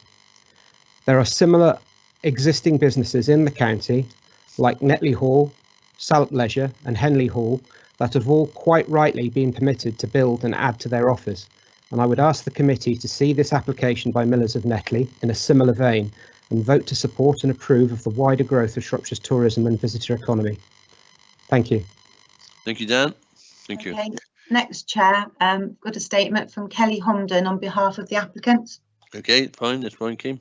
Okay, who states, following discussions with Shropshire Council's Catherine Robinson to discuss my proposals, she was very positive about them. In November 2019, I submitted a planning application, but was advised by the planning department to withdraw it and resubmit it as a full application, with them insisting on a heritage impact assessment, revisions to the architect's design, a business plan and drone imagery, all of which have been provided. The still drone imagery attached, requested by the planning department for use against my application, shows the proposed site for the lodge, ringed in green to assist the understanding of its location. My parents have created a major economic hub for the area with some 7 individual businesses running from the existing buildings on the property. MD11 states 1. Tourism, leisure and recreation development proposals that require a countryside location will be permitted where the proposal complements the character and qualities of the site's immediate surroundings and meets the requirements in policy CS5, CS16, MD7B, MD12, MD13 and the relevant local and national guidance. 2. All proposals should be well screened and cited to mitigate the impact on visual quality of the area through the use of natural on-site features, site layout and design, and landscaping and planting schemes where appropriate. Proposal within and adjoining the Shropshire Hills AO and B should pay particular regard to landscape impact and mitigation. The proposal for this lodge is part of an existing visitor and leisure business and therefore sits comfortably within the remit of policies MD11 and CS16, which allows for new build visitor and holiday accommodation. The lodge has been well designed and has been expertly documented by Mr. Colin Richards in his historic appraisal for the setting. The location makes full use of the existing and mature natural landscaping. Mr. Richards, in his appraisal, discussed the setting, which will add great weight to the visitor accommodation, being of the highest quality with which policy CS17 seeks to promote. We disagree with the planning department's interpretation of policy MD11 or policies CS16 and CS17 and contend that the proposal is wholly policy compliant, will support the rural economy, will provide further employment and will add to the preservation and enhancement of Netley Old Hall Farm. This lodge is part of the long-term business plan for which planning permission has already been granted for a permanent function building and 15 lodges, and which dismisses the planning department's current argument relying on MD11. This lodge is required for the funding offer that I have tried to keep in place throughout this process and is a fundamental requirement for the lender. With regard being able to reutilise existing barns, I have no control over this. The largest barn is occupied by Netley Interiors, who have been established on the site for over 21 years and employs 6 local people. Additionally, The properties do not have views over the lakes, which is a key feature of the proposed lodge. Remaining barns are all let to settled tenants and are too small for the requirements. With the difficulties that the current economic climate is experiencing, we would really appreciate the support of the members, and we hope that you will look upon this application fairly. Thank you, Chair. Thank you. Does that conclude the speakers? Yes, that concludes the speakers on this matter. Thank you. Thank you very much. Does the planning officer, Richard, want to make any comments or clarify anything before we go to committee? No, Chair, that's fine. Okay. Members of the committee, you can now make your comments, please. Indicate to speak through your solicitor. Thank you. Okay, thank you, Chair. I've had an indication that Councillor Tyndall would like to speak, please. Councillor Robert Tyndall, please. There's a rather hilarious misspelling on page 115, 6.1.19, second to bottom line, which would otherwise in principle be the only policy complaint. I think the I and the A should be the other way around, so it's compliant. Did you wish to speak on this application? No, I'm not sure that I really completely understand why it's been recommended for refusal. If there's a holiday lodge cottage there already, but I'll listen to everybody else. Thank you very much. Thank you. Okay, Chair. Councillor Turner would like to speak, please. Councillor David Turner, please. Thank you, Chair. David Turner, Much Wenlock. Interesting presentation from Richard Fortune, and thank you for that. I'm familiar with the site. I'm also familiar, I think, with a holiday application which we approved near Dorrington probably last year. A very different application, but I think it does emphasise that there are a number of areas of activity in Shropshire which we really need to encourage, and tourism and hospitality are certainly those. I found that the applicant's the applicant's presentation presented by the solicitor and that presented by the local member to be compelling, and on that basis I'd be very happy to propose that, contrary to officer recommendation, that this be approved. Thank you, Councillor Turner. Next one, please. Thank you, Chair. I've had an indication that Councillor Boddington would like to speak, please. Councillor Andy Boddington, please. Andy Boddington, Councillor. Thank you. Thank you. David made all the points that I would have made, and I second his proposal. Okay. Any other speakers, please? No. I've just had an indication that Nick Hignett would like to speak, please. Oh, Nick Hignett, Councillor Hignett, please. Hello, thank you, Chair. Councillor Nick Hignett, Ray Valley Ward. I just wanted to make the point that we can't expect holiday lets just to be small one-bedroom dwellings. If you're going to expand a business, you need a full range of holiday lets, including much larger dwellings as well. So, although there is a very slight risk in the future that this could be turned into a private dwelling, I see no reason why conditions couldn't be attached if necessary for that. We desperately need these premium holiday lets if we're going to attract exclusive clients and add to the vital tourism market in Shropshire. Just wanted to make that point. Thank you, Chair. Thank you. Okay, Chair. I also have indication from Councillor Mockley, please. Councillor Mockley, please. Thank you, Chairman. Doubtless you thought I died, actually, because not having participated in the previous application, I almost felt I had died. Now, having a look at this, there are a couple of things that I just want to comment on. This is indeed a high-end proposal.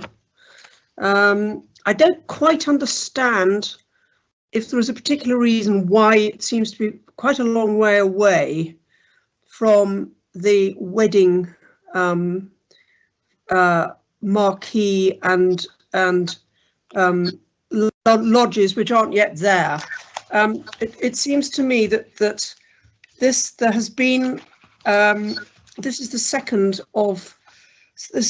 application that's come forward with a previous application approved in 2018 presumably, which hasn't actually been built yet.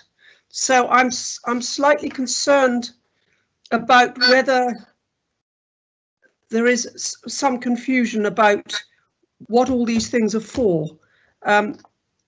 Is it that the applicant is actually trying to set up a completely new business here with this high-end development, or are they actually concentrating on the permanent wedding venue, which has not yet been built? I do find the whole thing slightly confusing, and of course one sort of fears that this is a development which will look like a very nice residential building.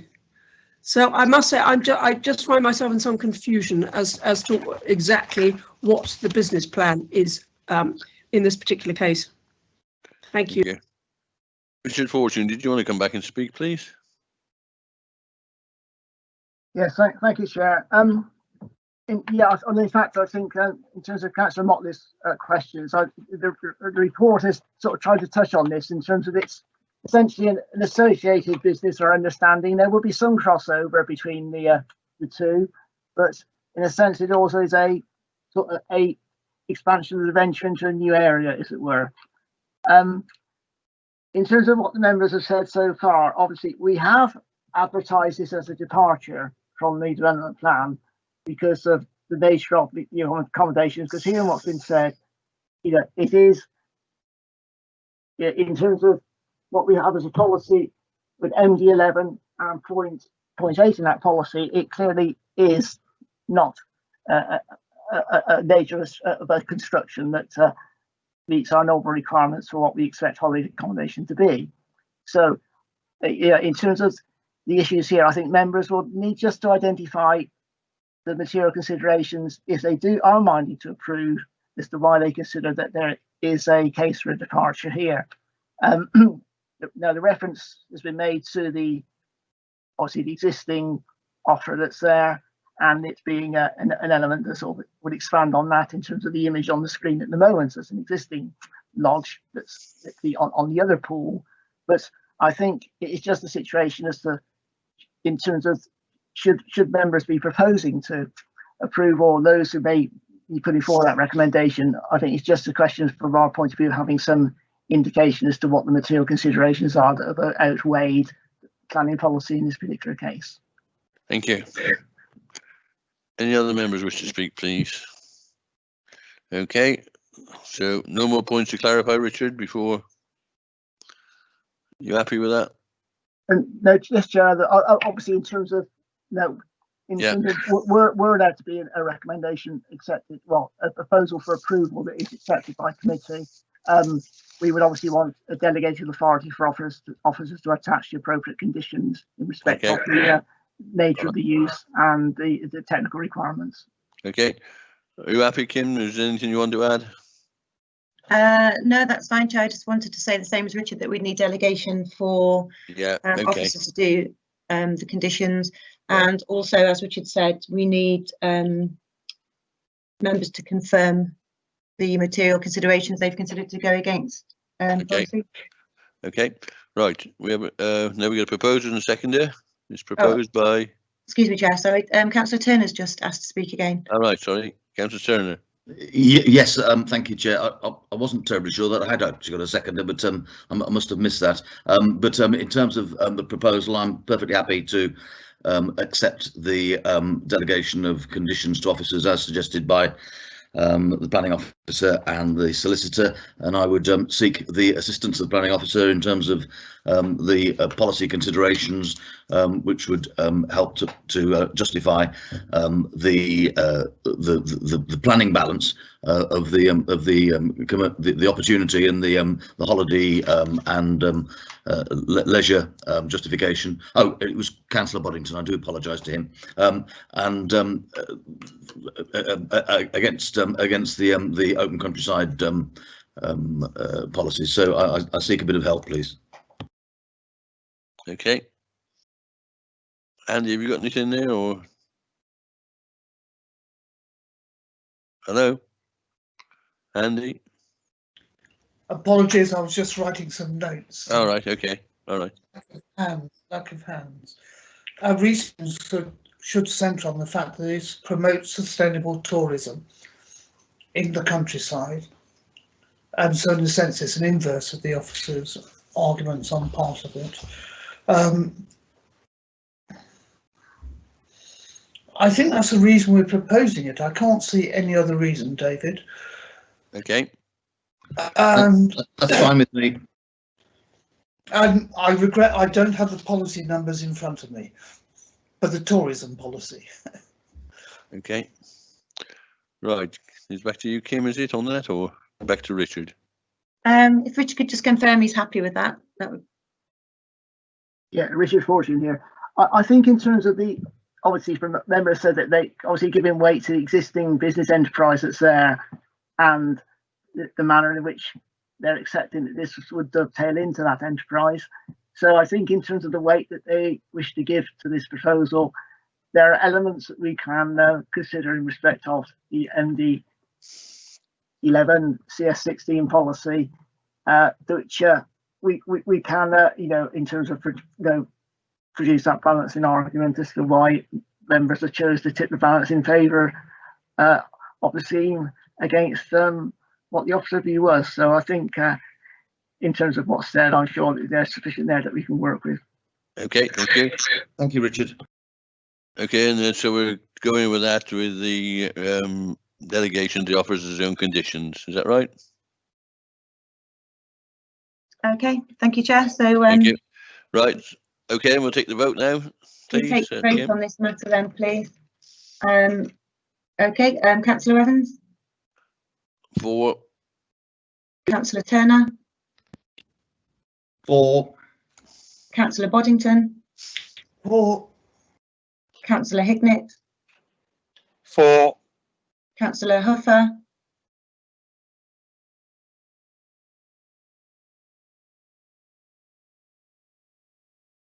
Councillor Huffer. For, beg your pardon. Councillor Motley. Against. Councillor Parsons. Against. Councillor Shinton. For. Councillor Tyndall. Against. Councillor Woodward. Against. So we've got 6 votes for the proposal to go against the officer recommendation and approve the application, and 4 members against that proposal. Okay, so the application is carried as it goes forward. Thank you, members. Thank you, Chair.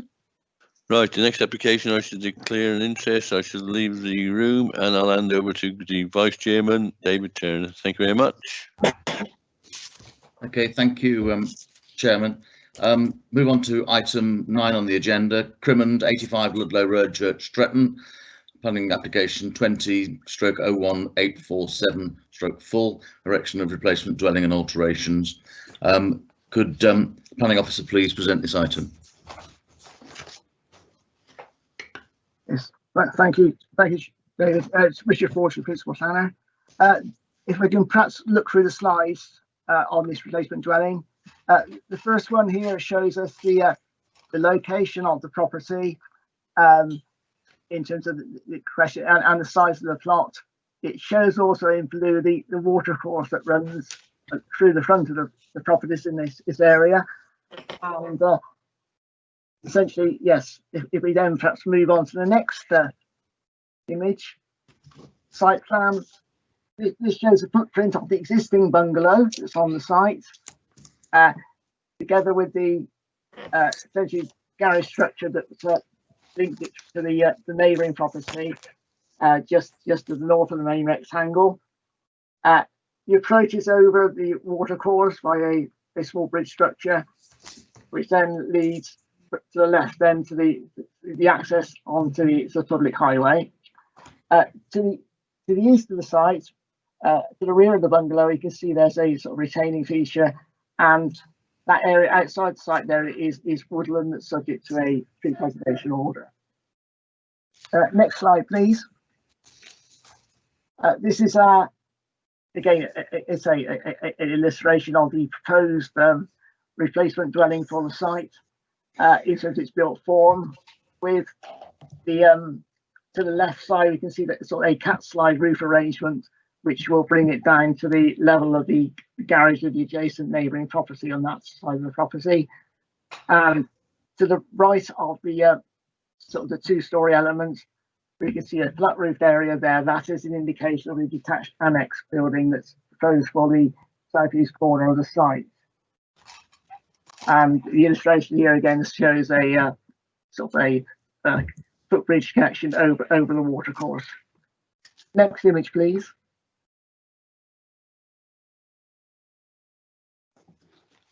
This is the footprint proposed. It shows the roof plan into the building.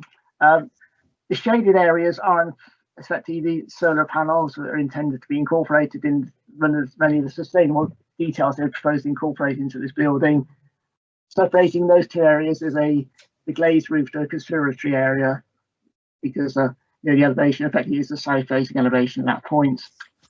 And in the bottom right corner, where you can just see an indication of some green planting over that, that's the sedum roof, which will be over the top of the intended detached annex building. To the left of that image, you can see an area indicated for car parking. Now that area is essentially, that's works that do not need planning permission in terms of the construction of the hard standing within the curtilage of the building, and other photographs will show there is a parking area there at present. And the access again is on off to the highway is there, that's shared with the property next door. Next one, please.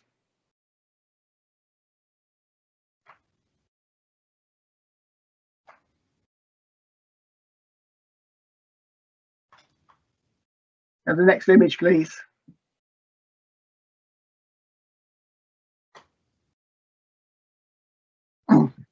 Right, it's a floor plan of the existing bungalow on the site in terms of its what it provides as two-bedroom accommodation. Next image, please. Again, this is a side view effectively to the north of the existing bungalow. Next image, please. There, that is the elevation facing towards the woodland to the east. Next, please. Right, here's again a south elevation together with actual photograph. Next, please. And this is essentially the view that's sort of the roadside direction on the property as it stands at the moment, and you can see sort of the woodland area to the rear. Next, please. This section drawn is of the proposed accommodation, which is incorporating a first floor area, and I say on the left hand side of that element, this is where the roof would slope down to the level of the flat roof garage that's on the neighbouring property. Next image, please. This is the small annex building that's proposed with a cedar roof in the southeast corner of the plot, showing its arrangement with a bedroom, shower room, and a sort of dining kitchen area. Next image, please. These are the proposed grounded first floors of the dwelling.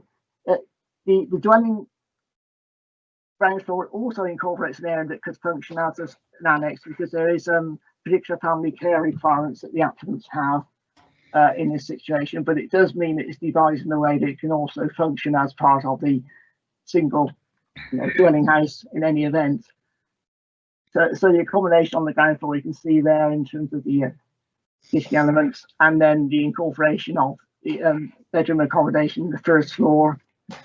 The conservatory again is shown on the left view at the sort of the bottom view of the floor plan, and that will then obviously does include a roof area that slopes up and to give a you know, a fairly high ceiling over a part of it because it follows the profile of the main roof. Next view, please. That then is the yes the view of the garden elevation in terms of its main entrance of the annex. This is the north elevation of the dwelling. In terms of this is obviously this is the one that is closest to the nearest neighbouring property, and it's members will note it's advised to have a sort of roof lights on that elevation to deal with privacy type issues. Next view, please. This is the east elevation towards the woodland. It's a situation where the building would be a combination of boarded cladding, brickwork, and render. And this again on the left hand side of that image, we can see the sort of the side, the rear view of the sort of conservatory element. Next view, please. This is the south elevation. It's the one that's again has got the solar arrays incorporated as a integral part of the design on the main roof, and also the extreme right hand side is a section of the roof that slopes up next to the conservatory area. And we can see also there's quite extensive glazing to the main house elevation, and the use of boarding again linking the ground and first floor windows. Next view, please. And this is essentially the front elevation, the one that's facing towards west, towards the road. Seeing the main house element, the relationship just on the extreme left-hand side there, the garage to the neighbouring property, which we'll see in some photographs shortly, and also with the positioning with the detached annex building on the right-hand side of that image. Next view, please. Again, there's a closer view of the annex building with the sedum roof. Next view, please. Again, that building just demonstrates how we set into the sort of rising land at that point. Next view, please. Right, let's see there's a photographs now. This is obviously from the road. The hedge is essentially the application site. What we can see there in terms of the white fencing, that's the boundary, northern boundary with the neighbouring property to the north, and we can see that neighbouring property there. Next image, please. Again, a closer up view, entrance into the site. We can glimpse just behind the hedge the existing bungalow that would be demolished as part of the scheme, and we can see there its site relationship with that property on the northern side, and the extensive area of woodland we can see to the rear of the site. Again, that's a better view here of the woodland, and as members will know, the actual site, it does sort of slope down from the road in terms of the relative levels. Next view, please. Again, that's just a sort of a telephoto blow up really to again show the relationship with the bungalow on the northern side. Next view, please. This again is viewed essentially from the road looking in a sort of a southeasterly direction.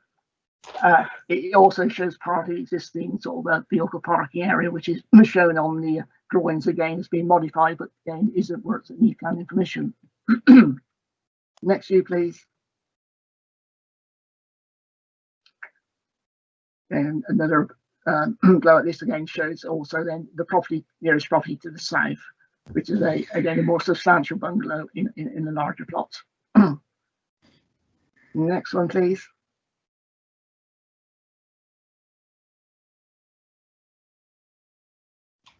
Right, this is essentially the view looking, if it's standing in front of the site, looking in a northwesterly direction, and this again starts to show you the some of the sort of context of the buildings with a different form of development on that side of the road in terms of more, in this particular area, much more informal. Next view, please. Again, slightly different angle view. This shows again its presence of some sort of two-storey accommodation in the area, and that's the view up the road towards into Church Shetton. Next view. This then is the view that we've got, again, looking up that way towards Church Stretton itself and from the opposite side of the road. Next view.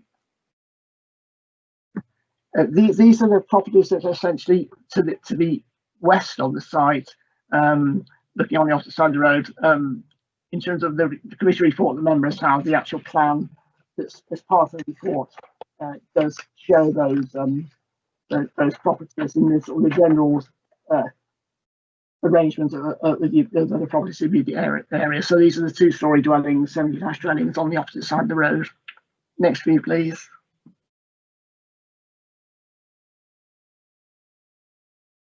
Again, these are all the properties that are opposite.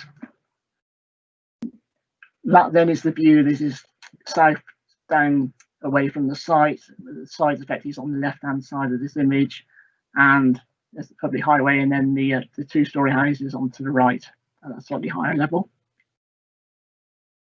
Next one, please. This again is a view that's just showing again on the properties again on the northern side of the application site, which is the behind the saw tree here. It again shows that there's a variety of house designs there. There's a dorm bungalow there in that row. Next one, please. Again, this is further views up on the north, to the north of the property on that side of the road. Next one, please. And again, this is just showing the context and the extent of the TPO woodland that there is to the rear of all these properties along this part of the street. This again is just a view. We can see the vehicle parking area in the immediate foreground, and then the properties this time down to the south of the site. Again, another example of the properties to the south. And the next one, please. Just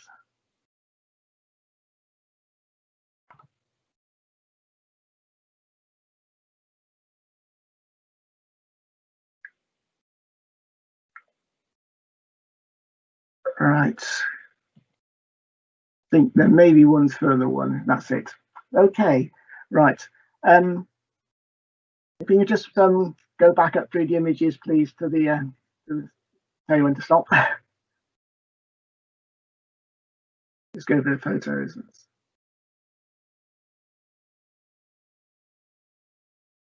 Again.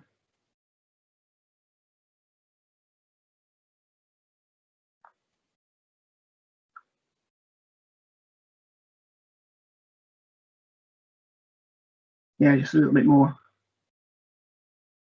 Just get to the sort of block plan. Thank you. That will do. Thank you. Okay. Well, the issues that we have here in this one is that the site is within the A&B, but it's also within the Church Stretton development boundary in the Soundale plan. So there's no, in principle, planning policy objection to a replacement dwelling and the erection of the annex accommodation in this location. And due to the site not being in what we term open countryside, there's no stipulation that replacement dwelling has to be of a similar scale and character to that which would be replaced. So essentially, we are looking at just the capacity of the site to take an alternative form of development. With respect to the size and design, the proposal will incorporate features responding to climate change in terms of the solar elements, and which is encouraged by policy CS6, and it would have a contemporary feel with external finishes that's essentially are designed to reflect this sort of the woodland backdrop to the site, and with the positioning of the annex quite discreetly positioned in that southeast corner of the site. Whilst it's a taller dwelling than those that we replaced, the opposite view that the site size is sufficient to accommodate the proposal, and design with the cat slide roof arrangement on the north side elevation would avoid any overbearing impacts on the bungalow to the north. And the opposite view is that the proposals would not be visually intrusive or dominant in the site context. With regard to the issue of the impact on the TPO woodland to east, which members will see in the report, is a matter discussed there. The view taken by the planning officers is that the replacement dwelling would not pose any greater threat to that woodland than the existing situation. Bearing in mind that the existing bungalow does have permitted development rights, where it could have a quite sizable rear extension attached to it. And with this particular proposal, we're recommending also condition 11 withdrawing permitted development rights, which in fact would introduce a safeguard over issues that could potentially impact on that woodland in the long term, which we don't at present have on the site. So given we're dealing with a replacement dwelling, whilst its footprint and its positioning is the same as what's there at the moment, it is extending slightly further to the east towards the woodland, but to an extent that is still less than what could be done as permitted development with the existing property. So it's one of these situations where we feel that the balance considerations being that it would be difficult to refuse on the grounds of the impact on protected trees. The arrangement and design has been done to take into account issues of neighbour amenity, and there are no drainage, highway or ecological factors that would warrant refusal in this case. And whilst there's been reference to some restrictive covenants in the application from third parties, that is a separate matter and not one that we as a planning authority can take into account. So as a replacement dwelling within the Church Stretton development boundary, in the context of the property and the surrounding buildings, which is demonstrated by the photos, the officer recommendation is one for approval. Thank you. Thank you, Richard. Would the solicitor please read out any public statements? Thank you, Chair. There's no public statements on this one, save for the statement of Councillor David Evans, which was added to the late reps as it was submitted after the due time date, Okay. So members will have seen that on the late reps. Thank you. Members who've seen those, good. I think at that point we'd better give the committee the opportunity of making their comments, and I'll leave it to the solicitor to pick up the names. So, okay, Chair. Yep. We've had indication that Councillor Boddington would like to speak, please. Okay, Councillor Boddington, please. Thank you, Chair. I'd like to propose that we accept the officer's recommendation. Thank you. Okay, Chair. Next, Councillor Parsons has indicated he'd like to speak, please. Councillor Parsons, please. Thank you, Councillor Parsons. I'm just not quite sure about this. I mean, I tend to like this type of more contemporary building, and particularly with the factor that it's got a lot of climate change issues in it as well, in terms of the panels and everything else. But it just doesn't seem to fit with the other buildings on both sides of the road. They're very traditional, and this is different. And by that's not to say that I particularly like the design of the other buildings, but it just doesn't seem to fit with it. I don't think, however, that it would have any sort of negative impact on the very mature woodland both behind it and across the road from it. So I guess I'm probably going to have to accept this, but it's just the height and the design that I think just doesn't really fit with the area. Thank you. Okay, Chair. Councillor Motley, please. Councillor Motley, please. Thank you, Chair. Councillor Cecilia Motley. And I must apologise for not having, right at the very start of the meeting, confessed to being a member of the AONB, in that I am on the partnership board of the AONB and the strategy board. So I do apologise for that omission and hope it will be taken into consideration. I'm not wildly happy with this application. There do seem to be a lot of there's a lot of accommodation being squeezed in to this house, let alone the annex with the sedum roof. I note that there seem to be two dwellings squished into one here, And also I do worry about the positioning in terms of the potential overbearing on the neighbour, I think to the north, because despite the cat slide roof, I think it is going to be quite a bulk to be having to look at. And it is quite a tall building, this, sitting in amongst apparently a row of basically single-storey dwellings. So I think this is quite a departure, and I'm not entirely sure that I like it. So I'm going to slightly hedge my bets on this, I think. Thank you. Okay, Chair. Councillor Woodward. Councillor Woodward, please. Thank you, Chairman. Councillor Woodward.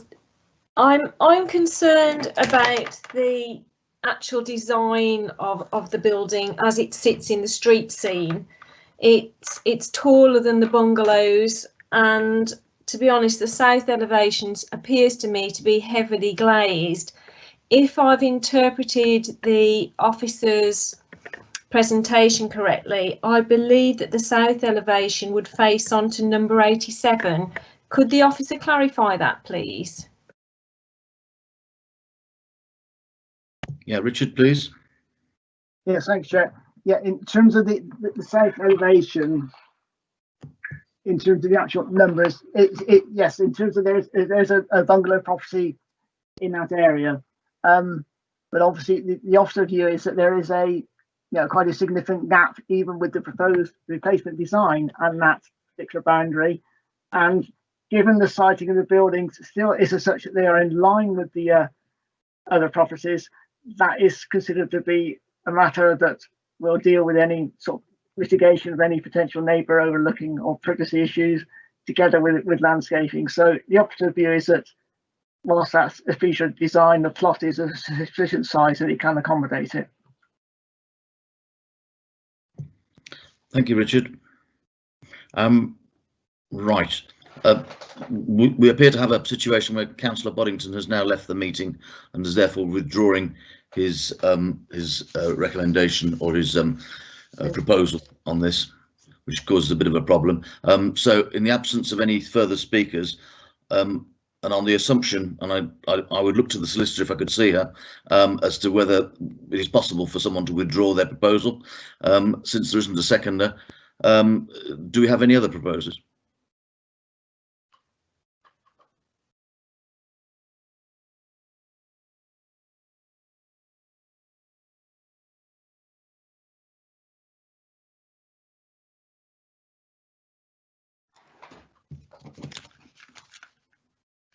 Chair, I've just had indication that Councillor Huffer would like to speak, please. Yes, Councillor Huffer. Thank you, Chair. Well, I was just about to second Andy Boddington's proposal to accept this this application. So I'm unsure. Given you state that he's left the meeting, whether or not his proposal still stands or not. Councillor Boddington, Kim speaking here. Councillor Boddington has indicated, Chair, that he wanted to withdraw his recommendation as he left the meeting. So I think we can say that we're without a proposal at the moment. Councillor Huffer, do you therefore want to change your proposed seconding of the motion into a proposal? I'll begin. Yeah, being as nobody else has put a proposal forward, I'll then propose that we accept officer's recommendation for approval. And on that basis, given that there seems to be silence across the south of the county, I'll second that, Chair. Well done, Councillor Shinton. Thank you very much. So we have a basis of we have a proposal and a seconder. Has either the planning officer or the solicitor got anything further to add? Richard Forges here, nothing further, Chair. Kim Brown here, nothing further to add either. Okay, right, we'll take the vote in that case, please. Will the solicitor please read out the names of the committee members in turn? Okay, thank you, Chair. Councillor Turner. For. Councillor Hignett. For. Councillor Huffer. For. Councillor Motley. Against. Councillor Parsons. Against. Councillor Shinton. For.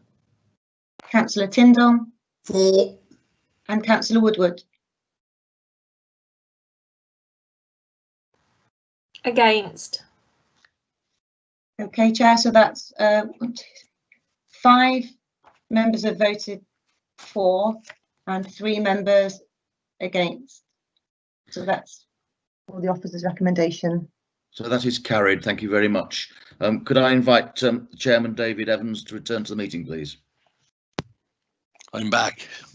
Well done. Okay, we're now going to a list of appeals and appeal decisions, please, Richard. Yes, thank you, Chair. On the listing, the first one we got is an appeal that's been lodged against the certificate of lawfulness refusal at Longville Arms, Longville in the Dale. Property elements of that property known as Church House Cottage. The claim was that it has been used as a permanent residence for a required time to be immune from enforcement action, and we are not convinced that there is sufficient evidence been put forward to show that it has been in continued residential use as a dwelling for the exit period.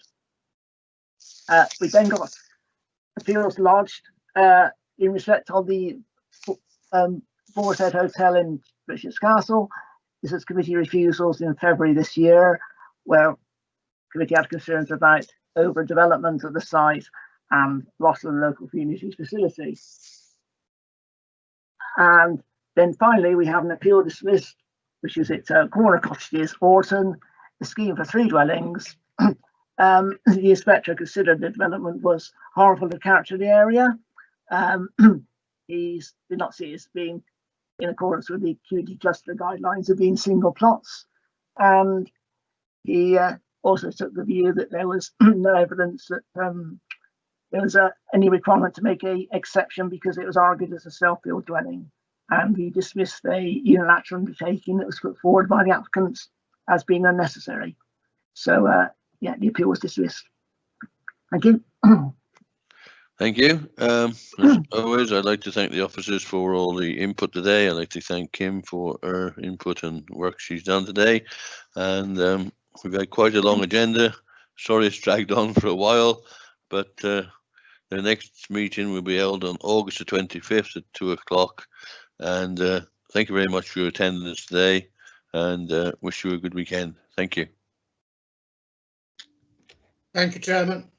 Thank you, Chair.